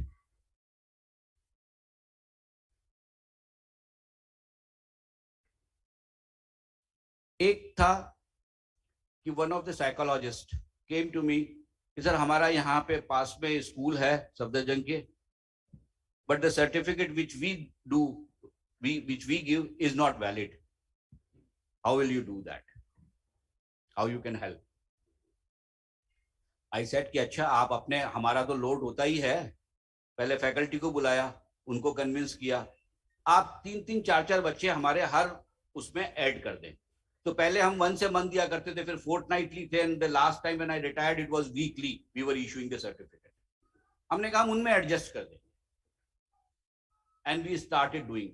We have finished with one school, the another school came, we gave. So simultaneously then we were giving the certificate those who are not getting the certificate. So these are some of the difficulties which I see are major. I'm not discussing about the poverty and other things because of the mental illness they drift into, then vicious cycle settings. I'm not talking about right now, which we can't do much about it. I'm talking about these are the practical difficulties which if we wish to help, we can help sometimes. And many times the guidance is required. One thing, I'll take another 3, 4, 5 minutes. किसी ने Sigmund Freud से पूछा कि 3 महत्वपूर्ण चीजें, those who do not know Sigmund Freud, father of psychoanalysis, 3 महत्वपूर्ण चीजें कौन सी हैं? तो उन्होंने कहा आइडेंटिटी, मतलब अपन जब किसी से मिलते हैं तो सबसे पहले यही पूछते हैं तुम्हारा नाम क्या है। तो आप सोचो यदि आपका नाम नहीं है तो आपको कितनी अनसर्टेनिटी हो जाती है जिंदगी के अंदर जीने में। यार मैं क्या बताऊं इसको, इसने तो पूछ लिया मेरा नाम क्या है। आपको आज तक कोई इंसान ऐसा नहीं मिला जिसका नाम नहीं है। The second point, he said work. Work gives the identity again and enhances the identity and is pleasure and satisfaction. The second most important thing is the work. And third thing is the family life, the people who love. So I'll focus on the work. Now, these disabled people, we all know that Persons with Disability Act of 1995 had 7 disability. It was named as Persons with Disability. Now we changed it to the 2016 December and it became the Rights of Person with Disability. अधिकतर लोग इस पर ध्यान नहीं देते पहले word के ऊपर, खाली 21 डिसेबिलिटी पे ध्यान देते हैं. Focus is on the rights of the person. If they know their rights and if we can create awareness, most of the issues will be resolved. So now the issue was the job. The persons with disability and जो empowerment हैं, they created the Ministry of Social Justice. They created a committee under the chairmanship of secretary, and then it was a subcommittee. And I was the chairperson of that committee, where we have a professor from Nimans. I mean, the Director Nimans. On behalf of Director Nimans, we had one person. From AIMS, we had Dr. Shafali Gulati. From Nimans, we had, I think, Dr. Jagdisha. And then we had one from the NGO sector, Action for Autism, Madam Mary Barua. And then we had 2 persons from NEI PIDD. So 2 directors from different areas. So we had for these 4 disabilities: intellectual disability, autism spectrum disorder, mental illness, and one more I'm missing. Which one? ASD, autism spectrum disorder. So these were the 4 disability, and you will be surprised that we, after a lot of persuasions and fights and these things, our committee work was identification of the job for these people, because they're from 3% into the rights of the Disability Act 4%, and 1% include these 4 plus multiple disability also. There is a bias there, which I yesterday pointed it out. Let us see the benefits goes to the most deserving fellows. Now, out of all, for a mother, everyone is deserving. If a child is having SLD, if a child is having autism spectrum disorder, if a child is having mental illness, if a child is having whatever the other aspect mixed. So for them, but as a mental health professional, sometimes I wonder, with not disregard to any of the disability, is that those who are deserving get the maximum. But unfortunately, in this test, in these specific circumstances, one category will supersede. And that is what it has happened, which I learned, which I pointed it out. But because of the act, we could not do, we can't change that. 1% is for everyone right now. But I said that there should be a provision in next few years, that 25% it should rotate each category, or each category 25%, or every year it should rotate. We'll see. In due course of time, we will see which category gets the maximum number of jobs. Is that category is unfair to the other category? So we have created 3,566 posts. 3,566 posts. It has a 1,200-page documentation and everything, that report. It was really a difficult task, because we do not know what kind of a job will suit them. There was no such guidelines laid down before us to work on it. But I am grateful that committee, they have worked vigorously and sincerely, and with the sole purpose of benefiting the disabled. So Group A, they do not want it to give. Sometimes bureaucracy, the things are not easy. They said, how can a autism spectrum disorder will be a gazetted officer? Then we fought with them. And 1,046 posts for Group A we have created. Group B 515, Group C 1,724, and Group D 281. So these are the posts which we created, and this was notified on 4th January 2021, And then it was advertised that people have joined in this category. And I'm very pleased, very happy that now they have a reservation in the central government job. Once they have a reservation in the central government job, I'm sure the private sector will always take a lead because they have a component. With this, thank you. Thank you. Thank you so much, sir. I think it was very well illustrated, and you know what the difficulties are coming. I think you illustrated them very well. I think let's go. Anything, Dr. Chaturvedi, you want to say? Yeah, no, I fully agree. Dr. Rastogi has highlighted the very important points. But you know, let's. I mean, we have been listening a lot about certification, and mental illness related disability issues go beyond that. You know, so though this is important, but in the end, the person with disability has to live and live in this society, live in this world, with or without certificate, and without government support. But social support is very important. So I hope, you know, I would urge the speakers to, you know, let's discuss issues in which we can help directly. By we, I mean professionals, society, and people in general, and everyone. Unless we involve everyone, the stigma will always remain. I think, though on one hand, certification is essential, on the other hand, certification is actually a stigma because we are certifying that. We are certifying the stigma. Let's go beyond that. Quality of life is not only about money or earning and job. It's also about satisfaction. It's about peace of mind. It's about a whole lot of things. And it's all about finding a meaning in life and feeling in things. So let's hope the other speakers would briefly address these issues also. And let's see, you know, what can we means the world, the society do for persons with disability. Thank you very much. Thank you, sir. Can we call the next speaker, Dr. Roma? Professor Dr. Aparna Khanna.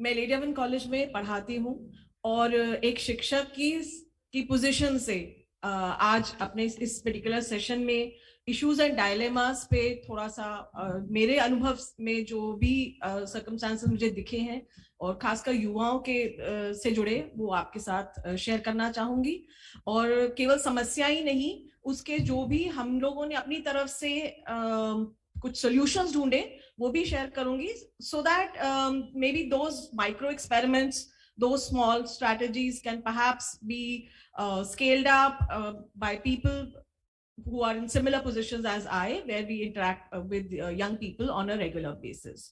So अगर हम युवाओं की बात करें तो सबसे पहली जो उनकी जब हायर एजुकेशन के रास्ते पे जब वो चलते हैं तो सबसे पहली उनकी जो चैलेंज आता है वो एडमिशन के टाइम पे आता है कि हायर एजुकेशन इंस्टीट्यूशन में उनको एडमिशन कैसे दी जाए और एडमिशन का क्या क्राइटेरिया रहेगा।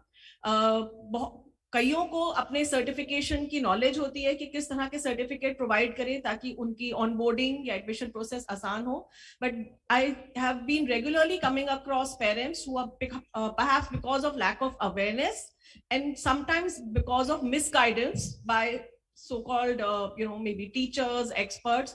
They come up, they assume that they have certain certificates which will be recognized by the university system.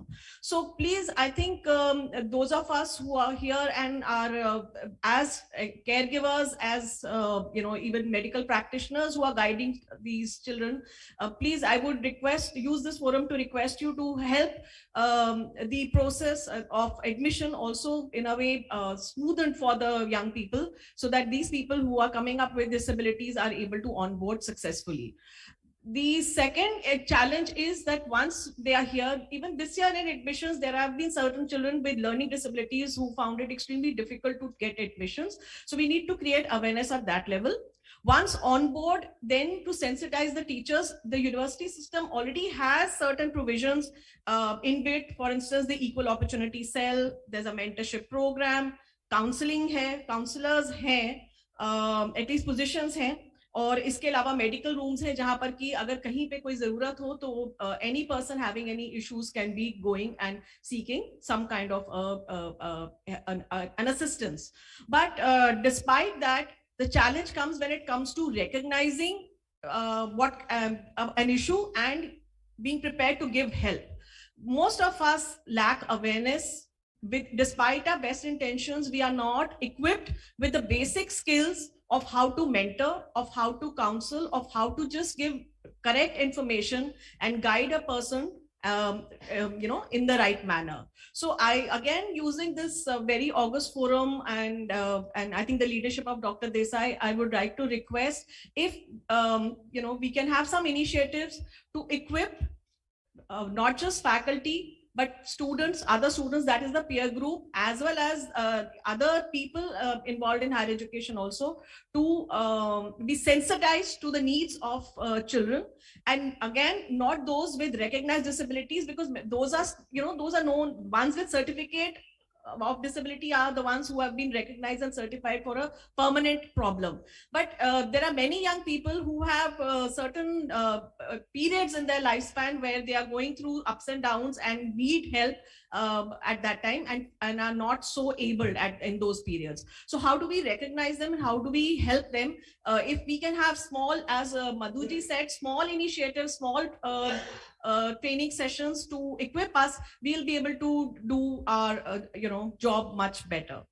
Apart from this, I think a lot of focus should, many times it's either the person, the young people are not able to seek help, that is, they're not able to communicate their needs, and other times we are not able to give them the right guidance, which also means not able to communicate. So communication means effective listening as well as effective speaking, or speaking the right words. So how do we offer that initial advice or that psychological first aid? I know there are lots of modules, there are a lot of people who are doing good work, but I would, again, using this forum, I would like to request, let's put that on ground, let's operationalize it, let's execute it, so that in the end, again, I know there are a limited number of qualified practitioners. They cannot be taking on all the burden, but still, if we are able to identify properly and offer just the beginning help and the guidance to seek qualified help, that too would be a big assistance to the children or these young people who are coming with issues of disability and their challenges. Having a multi-stakeholder approach, which I feel involving parents, also equips us and enables us in the educational institutions to look after the needs of these young people. So a robust system wherein not just mentorship or counseling of the young person, him or herself, but also their parents and caregivers will make it more meaningful. Previous speakers have also talked of partnership. So seeing some of these problems, I feel some micro, as I said, some micro experiments that we have done at our end, try to organize interactive sessions, calling them, giving them contemporary names like chatathons and even in game sessions kind of activities, where using a campaign mode involving young people not only in content creation but also delivery of those innovative tools and techniques like games and stories and other methods, having them to initiate that conversation also has helped. So whatever little experience or contribution that we have done at our end, I'll be happy to share personally with people who are interested to join hands. Together only we can be building an environment in educational institutions which are actually inclusive and which promote diversity, and create an environment where offering any kind of a support to a person with a disability, particularly mental disability, is not a matter of privilege that the so-called normal people are giving. We need to normalize it in a way that it is their right just as much as it is ours. So it is, I think it is these young people sitting at the back who should take on that onus. And unless we create a demand for that, we will not be able to look at the supply end, because only things that are demanded get sold. So please look after that aspect and raise that voice. And I think it's time now. पहले हम कहते थे हर एक पढ़ाई हर एक, अब it's time now कि हर एक जो है आगे आए और जोड़े अनेक. We need to strengthen this campaign on ground and create a demand for seeking these services and equipping ourselves to help each other and ensure we give the rights to the young people that are part of our social system. Thank you. Thank you, Aparna. I think you very well said that we need to create some awareness and sensitization around the topic. You spoke about learning disabilities, and I completely agree with you. And also comes the fact of inclusivity. When we talk of inclusion, I think it's not just academic inclusion that we need to focus on. And as rightly said by Chaturvedi sir, that we need to look into the psychosocial aspects. A lot of children with learning disabilities are actually landing up with emotional health issues. And I think we need to address those, especially in families where there's a lot of expectation from children to perform academically and come up to stages where they have to become those 5 professionals. We need to sensitize parents, the parent community, a lot more than anyone else. Apart from the community, I think it's the parents who need assistance on understanding how to navigate conversations with children apart from academic excellence. Thanks, Aparna. Dr. Chaturvedi, do you want to say something? No, I think I fully agree with you. And now we can ask Dr. Shivkumar, who has been my colleague, and he has tremendous experience in providing psychosocial rehabilitation for people with mental health problems, especially severe mental health problems. So maybe they know more about the practical issues which persons with mental health problems and their families feel. Yeah, Shiva, can we request you to share your views? Yeah, thank you very much, sir. Good afternoon, one and all who have been a part of this particular session. I would like to dwell upon some of the when it comes to persons with mental illness. I think all of us should be aware that there is a Government of India gazetted scale called Indian Disability Evaluation and Assessment Scale, which came out in 2002 as a work of the Rehabilitation Subcommittee of Indian Psychiatric Society. So they made this original draft at that particular point of time, and but it was not accepted in total, and then it was modified. So what did the original scale say, and what does the modified scale say? The original scale was limited only to 4 disorders, that is schizophrenia, bipolar affective disorder, OCD, and then dementia. While the revised academic, the IDEA scale actually opens it up to any person with any mental illness. And any mental illness is operationalized as mental illness except mental retardation. So for that matter, even people with substance use, other degenerative conditions, they are also eligible for disability certification. And the second major change was, like original scale said that we need to see how many months a person is disabled over the last 2 years. So it was months disabled in the previous 2 years, while the revised schedule actually says the duration of illness. So if it is a score of 0 to 2 years, then you get a score of 1. 2 to 5 years, you get a score of 2. 5 to 10 years, a score of 3. And 10 years and above, you get a scale of 4. So this is what the Indian Disability Evaluation and Assessment Schedule actually says.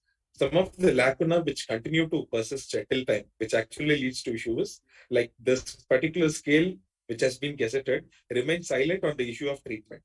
Because all of us know that the treatment plays a major role in disability. So for many patients, like they may be completely disabled by the time they are brought to the original OPD. But once you start treatment, the person may actually improve dramatically, that the person no longer has any disability.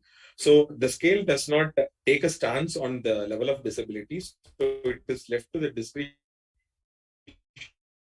of the certifying medical board, who actually have to take a particular call on this particular thing. Earlier, there was this era of paper certificates, where disability certificate was issued in paper. Now we have moved to the unique disability identity card, that is the UDID scheme, where people can apply online through savlambancard.gov.in, which the Ministry of Social Justice and Empowerment, and specifically the Department for Empowerment of Persons with Disabilities, Divyangjan, has actually made this particular portal where people can actually apply online, and it can actually go to the respective closest medical facility, which is actually there. And the practical issue here with this UDID is, earlier, like, people could take the certificate from the treating hospital, like especially in major cities, I think in Delhi or in Bangalore or Mumbai, etc. The issue is that we have a lot of migrants. So people who actually are belonging to a different part of the country, but they have migrated to a different part and then they need the services. And all of us know that poverty is actually, like, disability is overrepresented among persons with poverty. So the practical issue is, like, when one applies for UDID, say for example, a person is originally from Bihar and they have not changed the address. When they apply for UDID, then it actually goes to the medical authority close nearby to their original residence and not necessarily the residence where they are currently staying. For example, they may be staying in Bangalore, but the original address is in Bihar. So now, for example, in NIMHANS, where Professor Chaturvedi was earlier the head, and then I had worked under him. So the issue is, like, NIMHANS can actually issue UDID cards only for people who are from South Bangalore. So if a person has a local address proof of North Bangalore, NIMHANS actually cannot take that particular address proof and then do that. So recently we have actually submitted and we have requested the Ministry of Social Justice and Empowerment under this UDID scheme that patients actually be allowed, or at least the institutions which cater to patients across the country, they be allowed to pull in the Solemn Card UDID applications and then be allowed and the opportunity to certify disability for them. So actually in the RPWD Act, there is this provision that they can actually get a disability certificate from the nearest, from the treating hospital.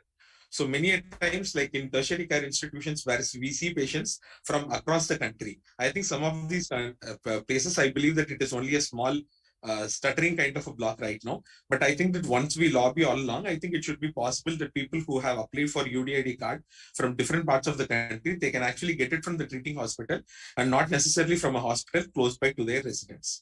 And one more issue and dilemma which I would like to highlight here is that under the RPWD Act, like, even though the disability reservation has been given for jobs, like which Professor Rastogi had actually alluded to, like intellectual disability, autism spectrum disorder, multiple disabilities, and specific learning disability and mental illness, all together being given 1% reservation.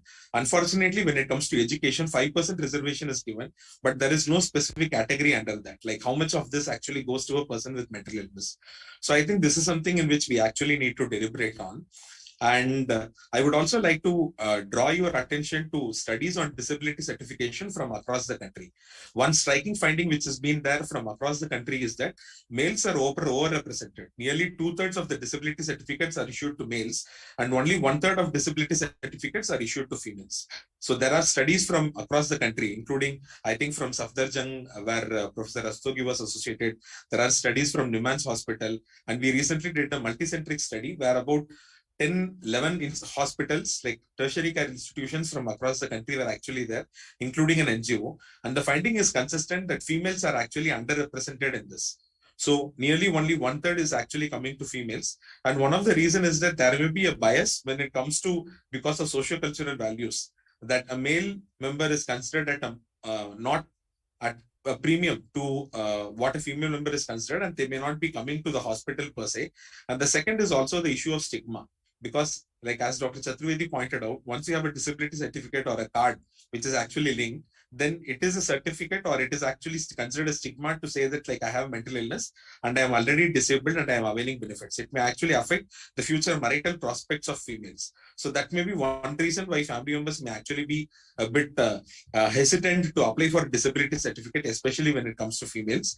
And another practical issue is that a person with mental illness actually needs to sign, like, on this particular certificate earlier. So especially when a person is paranoid, etc., they may actually have issues when it comes to signature and then applying for this particular disability certificate. That is again a dilemma when it comes for it. And one more issue which I would like to highlight is, among all the psychiatric disorders, like, or maybe we consider under mental health issues. So developmental disabilities, especially intellectual disability, is the most common disability to be certified across the country. And second comes mental illness. And in mental illness, schizophrenia is the most common mental illness, which is to be certified, followed by bipolar affective disorder, and then followed by dementia. So this is the finding from Indian multicentric study. And what we also found from this multicentric study is that in conditions where there is no treatment or the impact of treatment is likely to be minimal, for example, dementia, the disability certificate is issued pretty early on. Like the person comes and then the duration of illness on an average is about 4 years, 5 years, etc. Then the disability certificate is issued. But when it comes for mental illness, like especially like schizophrenia or bipolar affective disorder, the duration of illness by which a disability certificate is issued is actually 11 to 12 years. And there is a study by Schizophrenia Research Foundation that disability in schizophrenia actually plateaus by the age of 5 years. So it does not increase or evolve beyond that. So there is a case for us mental health professionals to look at what is the duration of illness when the person comes to us, and we give an adequate trial if the person is not on an adequate treatment so far, and then we look at an earlier certification rather than prolonging it and then actually certifying when the person actually comes. Because many people are actually not aware that mental illness is a disability. When it comes to intellectual disability, autism spectrum disorder, specific learning disabilities, a lot of people are aware about it. There are parent advocacy groups, including Parivar for intellectual disability. And then there are other NGOs working for autism, including Action for Autism. And specific learning disability has received a lot of highlight since the movie Tare Zameen Par actually came. So many people are actually aware that this is a disabling condition. But when it comes to mental illness, people are actually not aware that this is among the conditions which is included.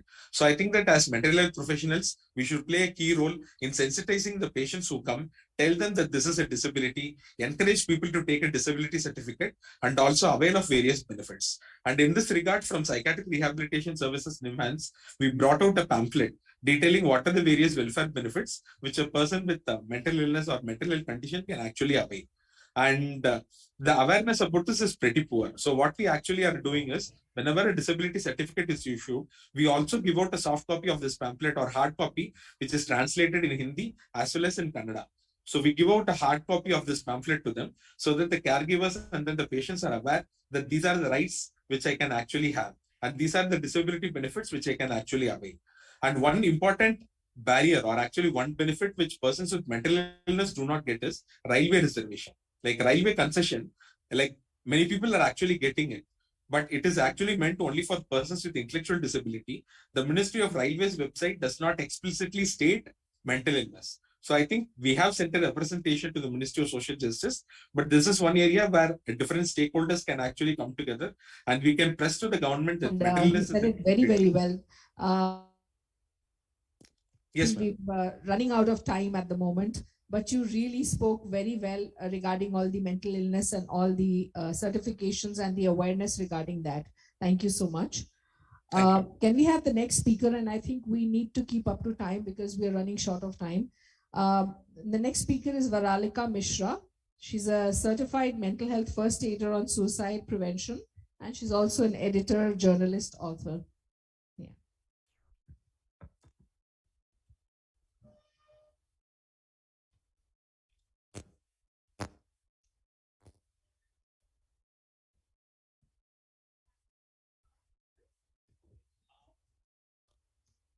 Am I audible now? Okay. First of all, immense gratitude to everyone for having me here. To be honest, I'm feeling quite small because I guess everybody is an expert over here, and considering me over here speaking, I'm not too sure whether I would be able to, make an impact, but I would do my bit here in terms of telling everyone what exactly I am doing. So like ma'am mentioned, I am a mental health advocate and a certified mental health first aider on suicide prevention. So my journey started in 2019 when I myself was going through depression and anxiety. And that actually instilled in me to do something about mental health. Like we're all aware, even in educated families, people who are educated, they do not really give importance to mental health per se. I mean, everybody is aware about physical health, but when we talk about mental health, we hesitate in talking. So I guess my own personal journey really encouraged me to do something, to take up a course about suicide prevention, because I guess everybody, especially in the youth, There are a lot of people suffering through mental illness, and I would like to quote WHO. WHO says that in India, 90 million people are going through mental health issues and they are not even aware about it. So like we heard over here, everyone spoke about, how mental health is a stigma per se. But as a society, what are we doing in ground level? So we have professionals like psychiatrists, psychologists, therapists, who are doing wonderful work. But as a lay person, I think each individual can do something about spreading awareness on mental health. So if I have to talk about my experience, I have my own initiative called Your Story is Important. Excuse me, Miss Mishra. Please confine to disability. Okay, we are going to talk only about disability and issues related to disability, and not about mental health in general. Though I understand your point of view is very important, but maybe this is not the right forum. So can you I was please coming to confine that to topic only. disability? I was Yeah. just coming Okay, to that yeah. Please topic. come to that. Yeah. Thank you. Yeah. Yeah, sorry about that. So basically, the terminology of mental health with regard to disability, there is a very strong connection with it. People who have a disability also have mental health issues, and it is very important to be sensitive towards them. And at each individual level, we can be sensitive and do our bit to spread awareness. I would like to mention that as per the new education policy 2020, there is a mention of mental health and socio-emotional learning, which talks about being sensitive and educating children. So everything starts at the ground level. When we talk about schools, parents, teachers, and students need to be sensitized about mental health and disability. Only when we ourselves are educated, then can we understand what exactly one feels, when they go through a mental health issue or have a disability. Also, at the same time, it is very important to be sensitive in terms of the language we use when we talk about disability. Very casually, these days we see people mock at people who have a disability. So it's important that one rectifies, such a myth that is happening in the society, and we do our bit. So thank you so much. Thank you, Varalika. Thank you so much. Thank you for talking about how important it is to prevent the idea of suicide, and it is very much prevalent with disability and the disability-related mental illness. Can we have Dr. Avni Shukla? She's a peer support community warriors connect. Thanks.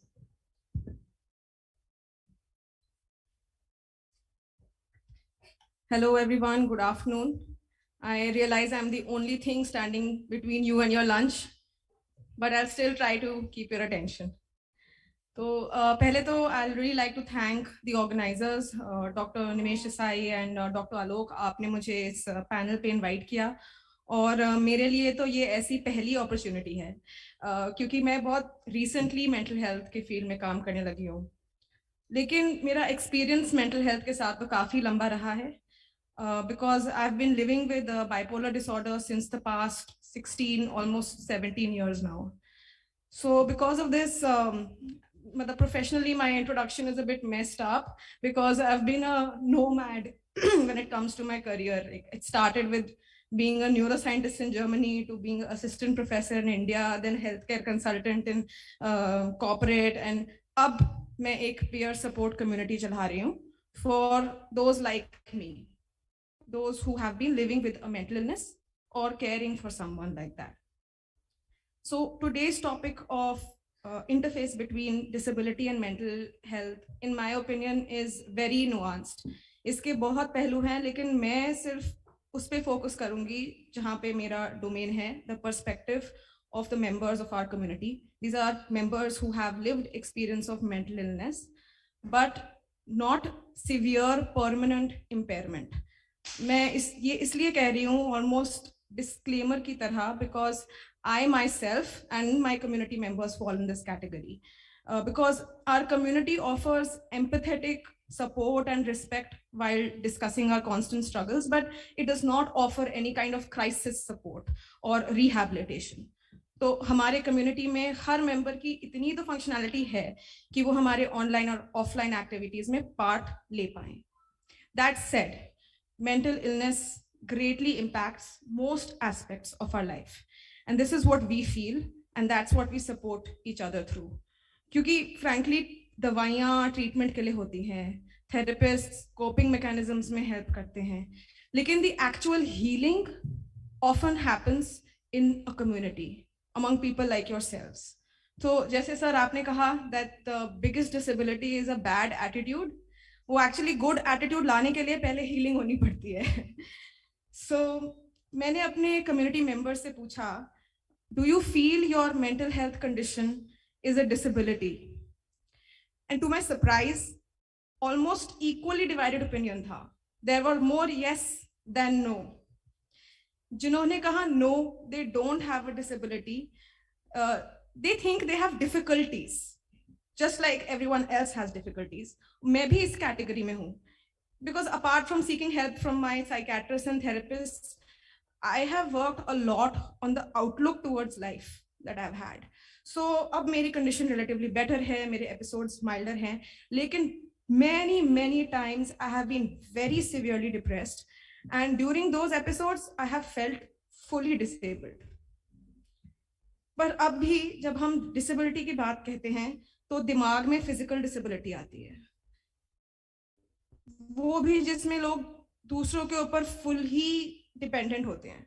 So the government may have acknowledged mental illness as a disability, but this has not percolated through the society at large, and even not among people with mental illness. So जिन्होंने कहा yes, I have a disability, it was not because they were aware of the Rights of Persons with Disability Act of 2016 or their eligibility for disability certificates, none of that. उन्हें लगता है कि वो general public के comparison में low performers हैं. They say they cannot manage or retain stressful jobs. It was harder for them to study. They have social anxiety.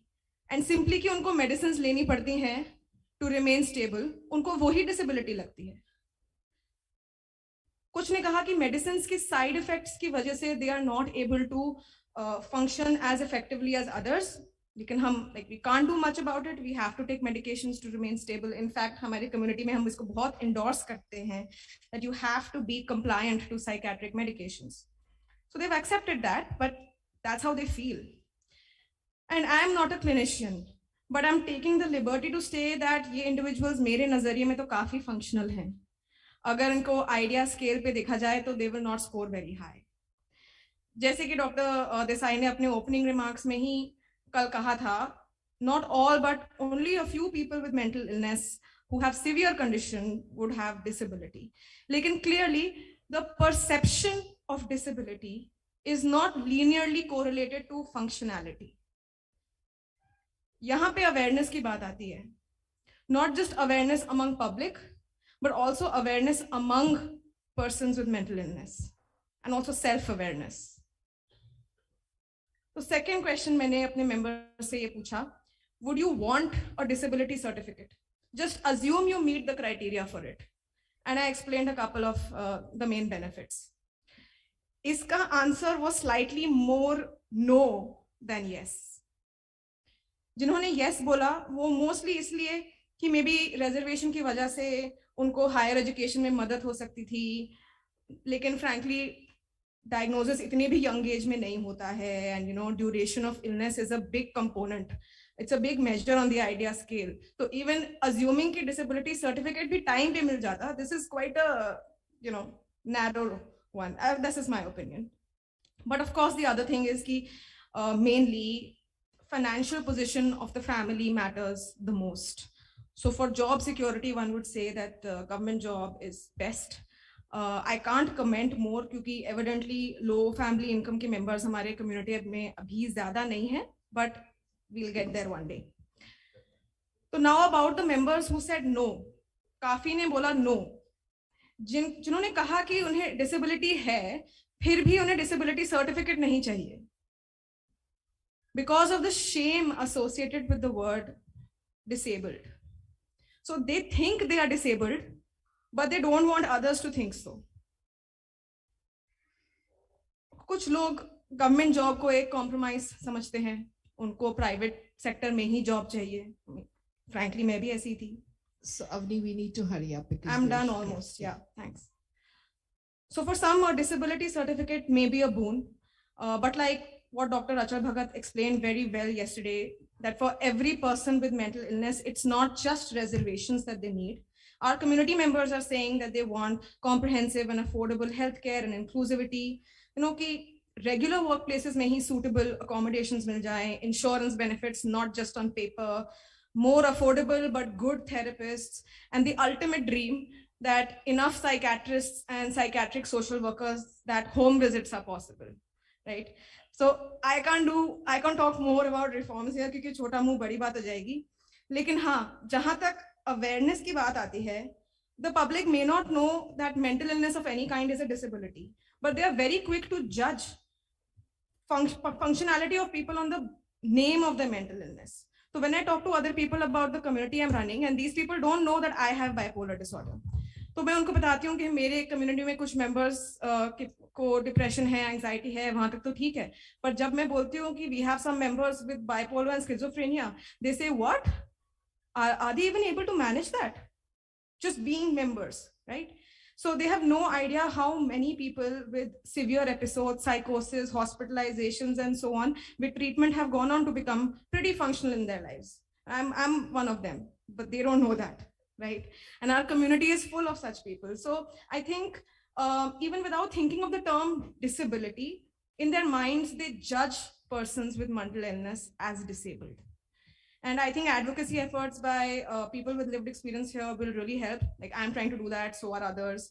But it seems the toughest audience is not strangers, it's our own extended families.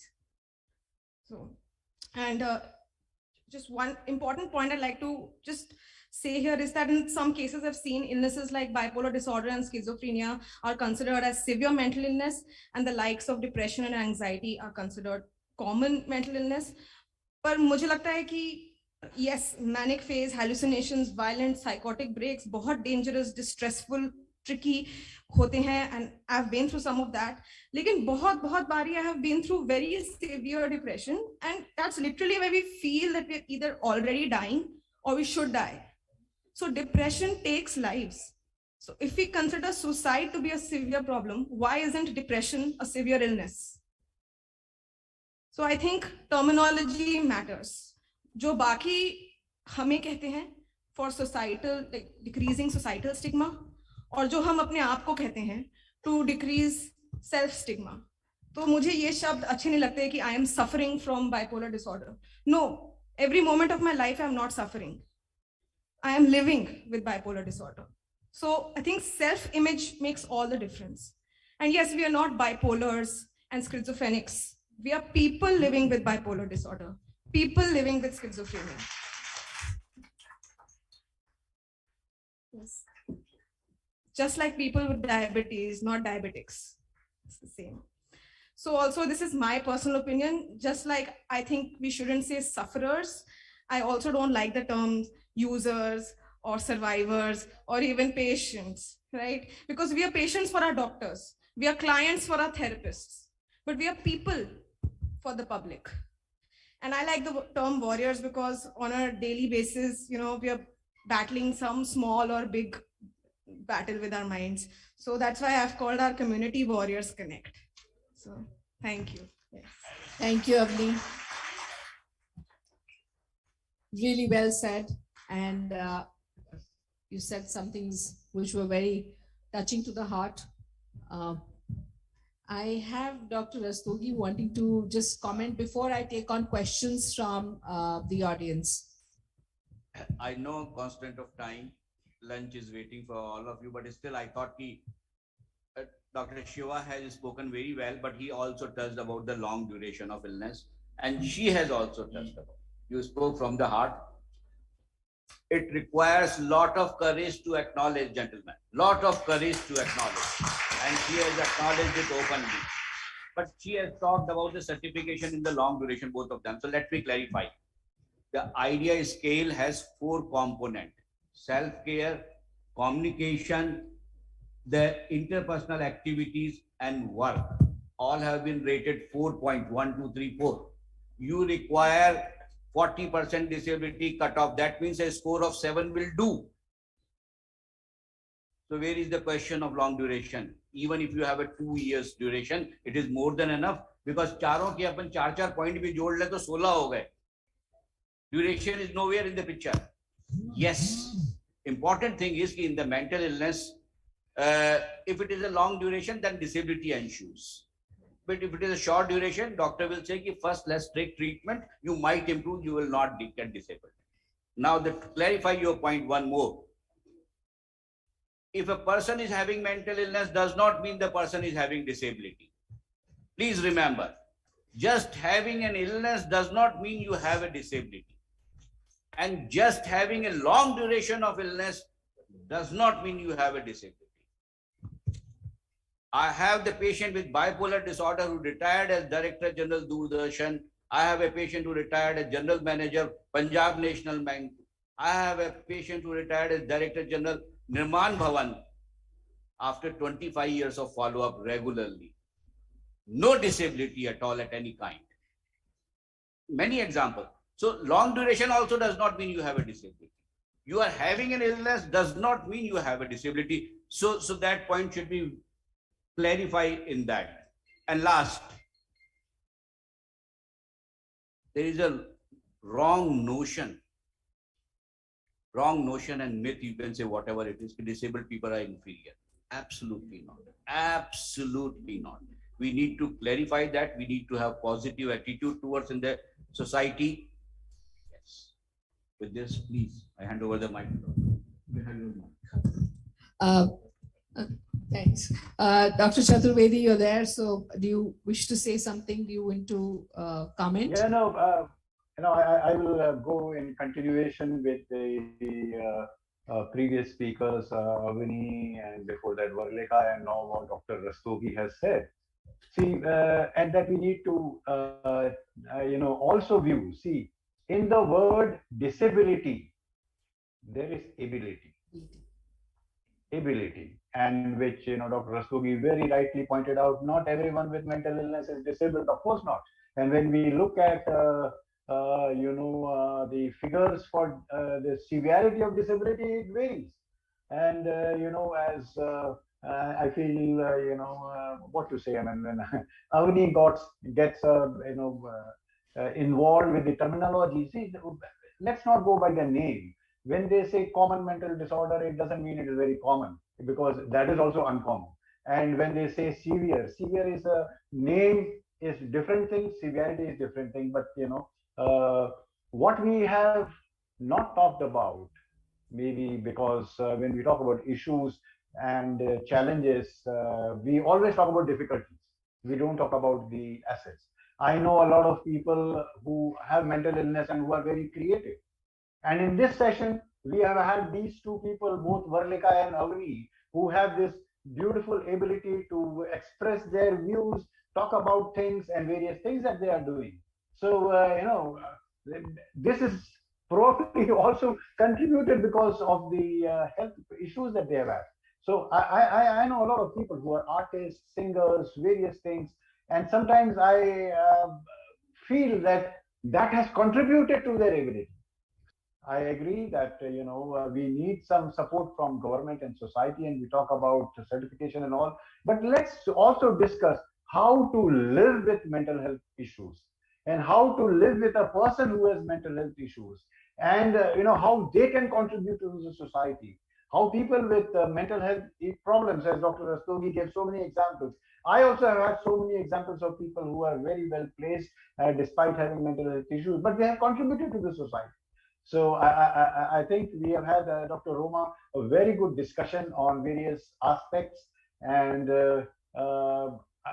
I don't know, I leave it to you whether you would like to take any questions, because the next session, again, we are going to have a lot of time on, summarizing and discussing. But I would like to thank you personally, Dr. Roma, for, being in person and doing that, and for all the speakers, even the young ones like Varleka and Avni, and and Dr. Rastogi and others who have beautifully highlighted the wide spectrum of mental health and disability, ability, and how to live with it. Thank you. Thank you so much, Dr. Chaturvedi. I think you actually paraphrased the whole thing very, very well. Thank you. So I'm not sure, should we take questions? Okay. Yes, yes.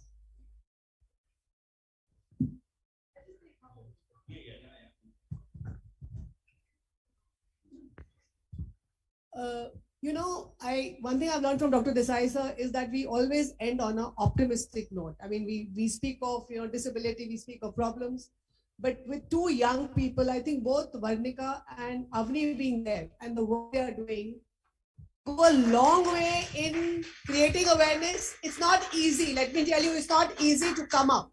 It's not easy to come up and share on such a large forum because people judge, people talk.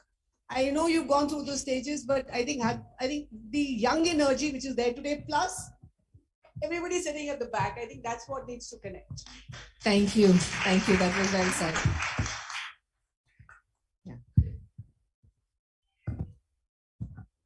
Okay, how about the term temporary disability? See, a person in the manic episode, a person in a depressive episode, or a person in the acutely psychotic episode is unable to work. So if that is the term which can be given due recognition, then there are certain benefits which can be still available for them.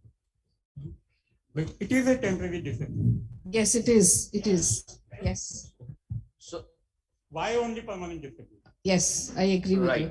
But for temporary disability, you have benefits. You can take rest. You can take medical certificate. No, I'm just saying in the lighter tone. Yes. If the temporary disability lasts, we are issuing a certificate for 5 years. Remember that. It is not that the disability certificate is not issued to the temporary people. The disability certificate is issued for the temporary disability. Yes, there is no benefit to temporary. Because the logic is simple. You see, theoretically we can discuss anything. अभी जिनको real disability है, उनको तो benefits मिलने आप शुरू हुए हैं यार. After so much of and that, so let those people get that benefit first, and then we'll come to the temporary disability. Temporary disability में you, Ashwani, astute clinician, I know you for 40 years. तुमने मरीज देखे temporary में 95% तो अच्छे हो गए होंगे यार. तो फिर कहां से वो डिसेबल्ड हो गए? उनको रेस्ट मिला, एडवाइस करी, ठीक हो गए. सो डिसेबिलिटी का मतलब क्या है? पहले तो अपन उस डेफिनेशन में जाएं. उस definition, that's all. Yeah. Good afternoon, everybody. It was a very nice presentation by all of you. I'm going to ask these two persons, I'm forgetting the names, Avni and this.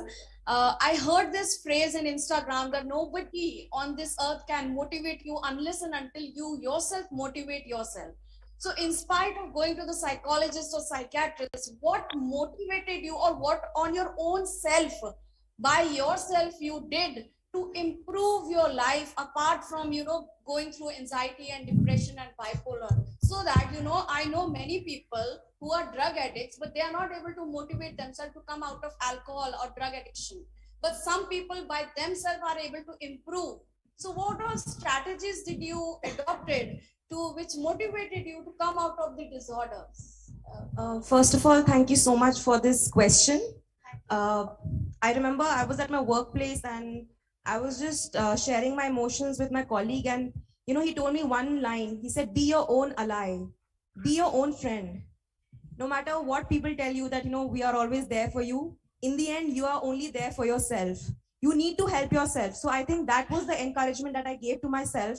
And I took the initiative to take help, to take therapy, and then became a voice for many more people in terms of helping them to connect with professionals like therapists and psychologists. So I am actually acting like a catalyst for people who require help, because till today, people do hesitate in reaching out to a professional. So through my work, through my initiative, what I didn't get, I'm trying to help to other people. So one thing that is very important for each one of us is to realize is that be your own encourager. Clap for yourself. So thank you so much.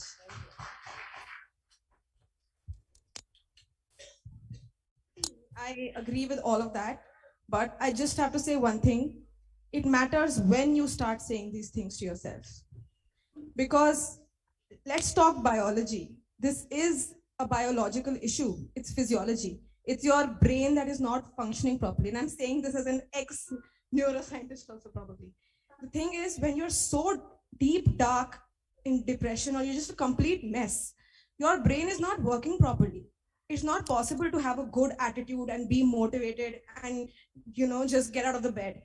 So at that time, medications are really important. You have to get your medications going properly, then you will have enough level of neurotransmitters. मतलब पहले brain has to come to a certain level कि आपको at least logical or rational thinking possible हो. उससे पहले तो कुछ भी self help करते रहो, it will not matter. So I think all of these things are great, and do it when you start getting better. When you feel that there is a little bit of energy in your body, that's when you have to kick in. And I don't think medicines fix our life. They just fix our brain. The rest is us.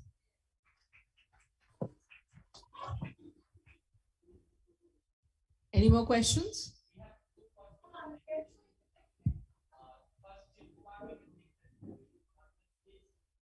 Oh, yeah, the one point. Okay. Okay. Shiv Kumar? Shiv Kumar, you wanted to say something? Comment? Yeah, Anu, I think. Yes, sir. This is regarding the point that persons with temporary disability certificate do not get benefits. It is not so. According to a recent High Court ruling, even persons with temporary disability certificate due to mental illness are entitled for job reservation, sir. Just wanted to enforce that point. Thank you. Thank you. That was well taken. Yeah. And Manisha?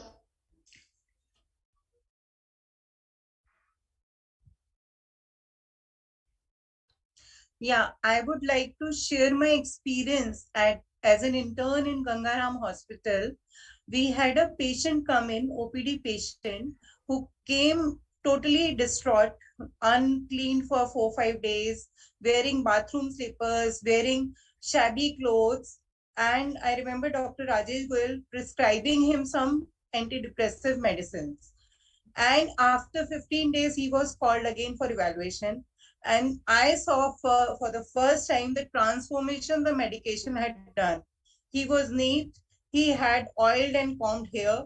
His he was wearing shirt, pant, tucked, polished boots. I was so amazed by the effect of the medication that Dr. Goyal had prescribed. And later on, we did his counseling sessions also. So I feel psychological counseling and psychiatric care has to go hand in hand. It has to be together. Both cannot work alone. Thank you. Thanks for reiterating the same fact. I think we are talking about the same. And I think I'm going to close the session now. Is there somebody else wanting to say something? No, I think we can close the session. Thank you, Dr. Chaturvedi, with me. And I think it was a wonderful session. We shared a lot of experiences and a lot of our thoughts. And I'm sure we'll be able to take it forward in different sessions. Thank you. Thank you, Roma. Thank you so much. Dr. Roma Kumar here and Dr. Santosh Chaturvedi from Bangalore Online, both moderators. Thank you so much. And of course, we'll have Dr. Chaturvedi moderating the next session with me, where we try and synthesize and integrate whatever we've discussed in the 2 days. But all the panelists for this session, Rajesh Rastogi, Aparna Khanna, Shiv Kumar, Varilika, and Avni, thank you so much. I think we are ready for lunch, and I hope the lunch is served. But can I say that we really must get back by 2:25, so that we actually can begin this session at 2:30, please. And then we would have caught up on time. The session is scheduled at 2:30 and we'll start at 2:30, hopefully. Santosh, those, please have your own lunch at home. Sorry about that. Online based though. Thank you, Swiggy. Thank you. Order through Swiggy. Yes. We can do that. Thank you so much. Really, one more time and felicitation. One big round of applause, man. तालियां. तालियों का क्या हो गया यार?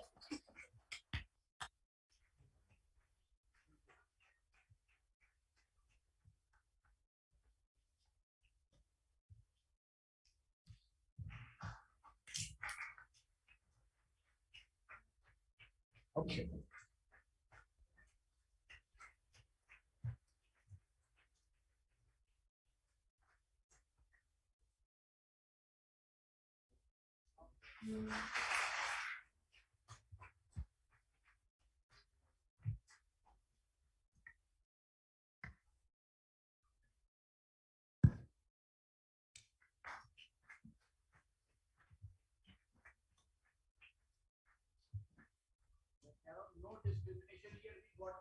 yesterday.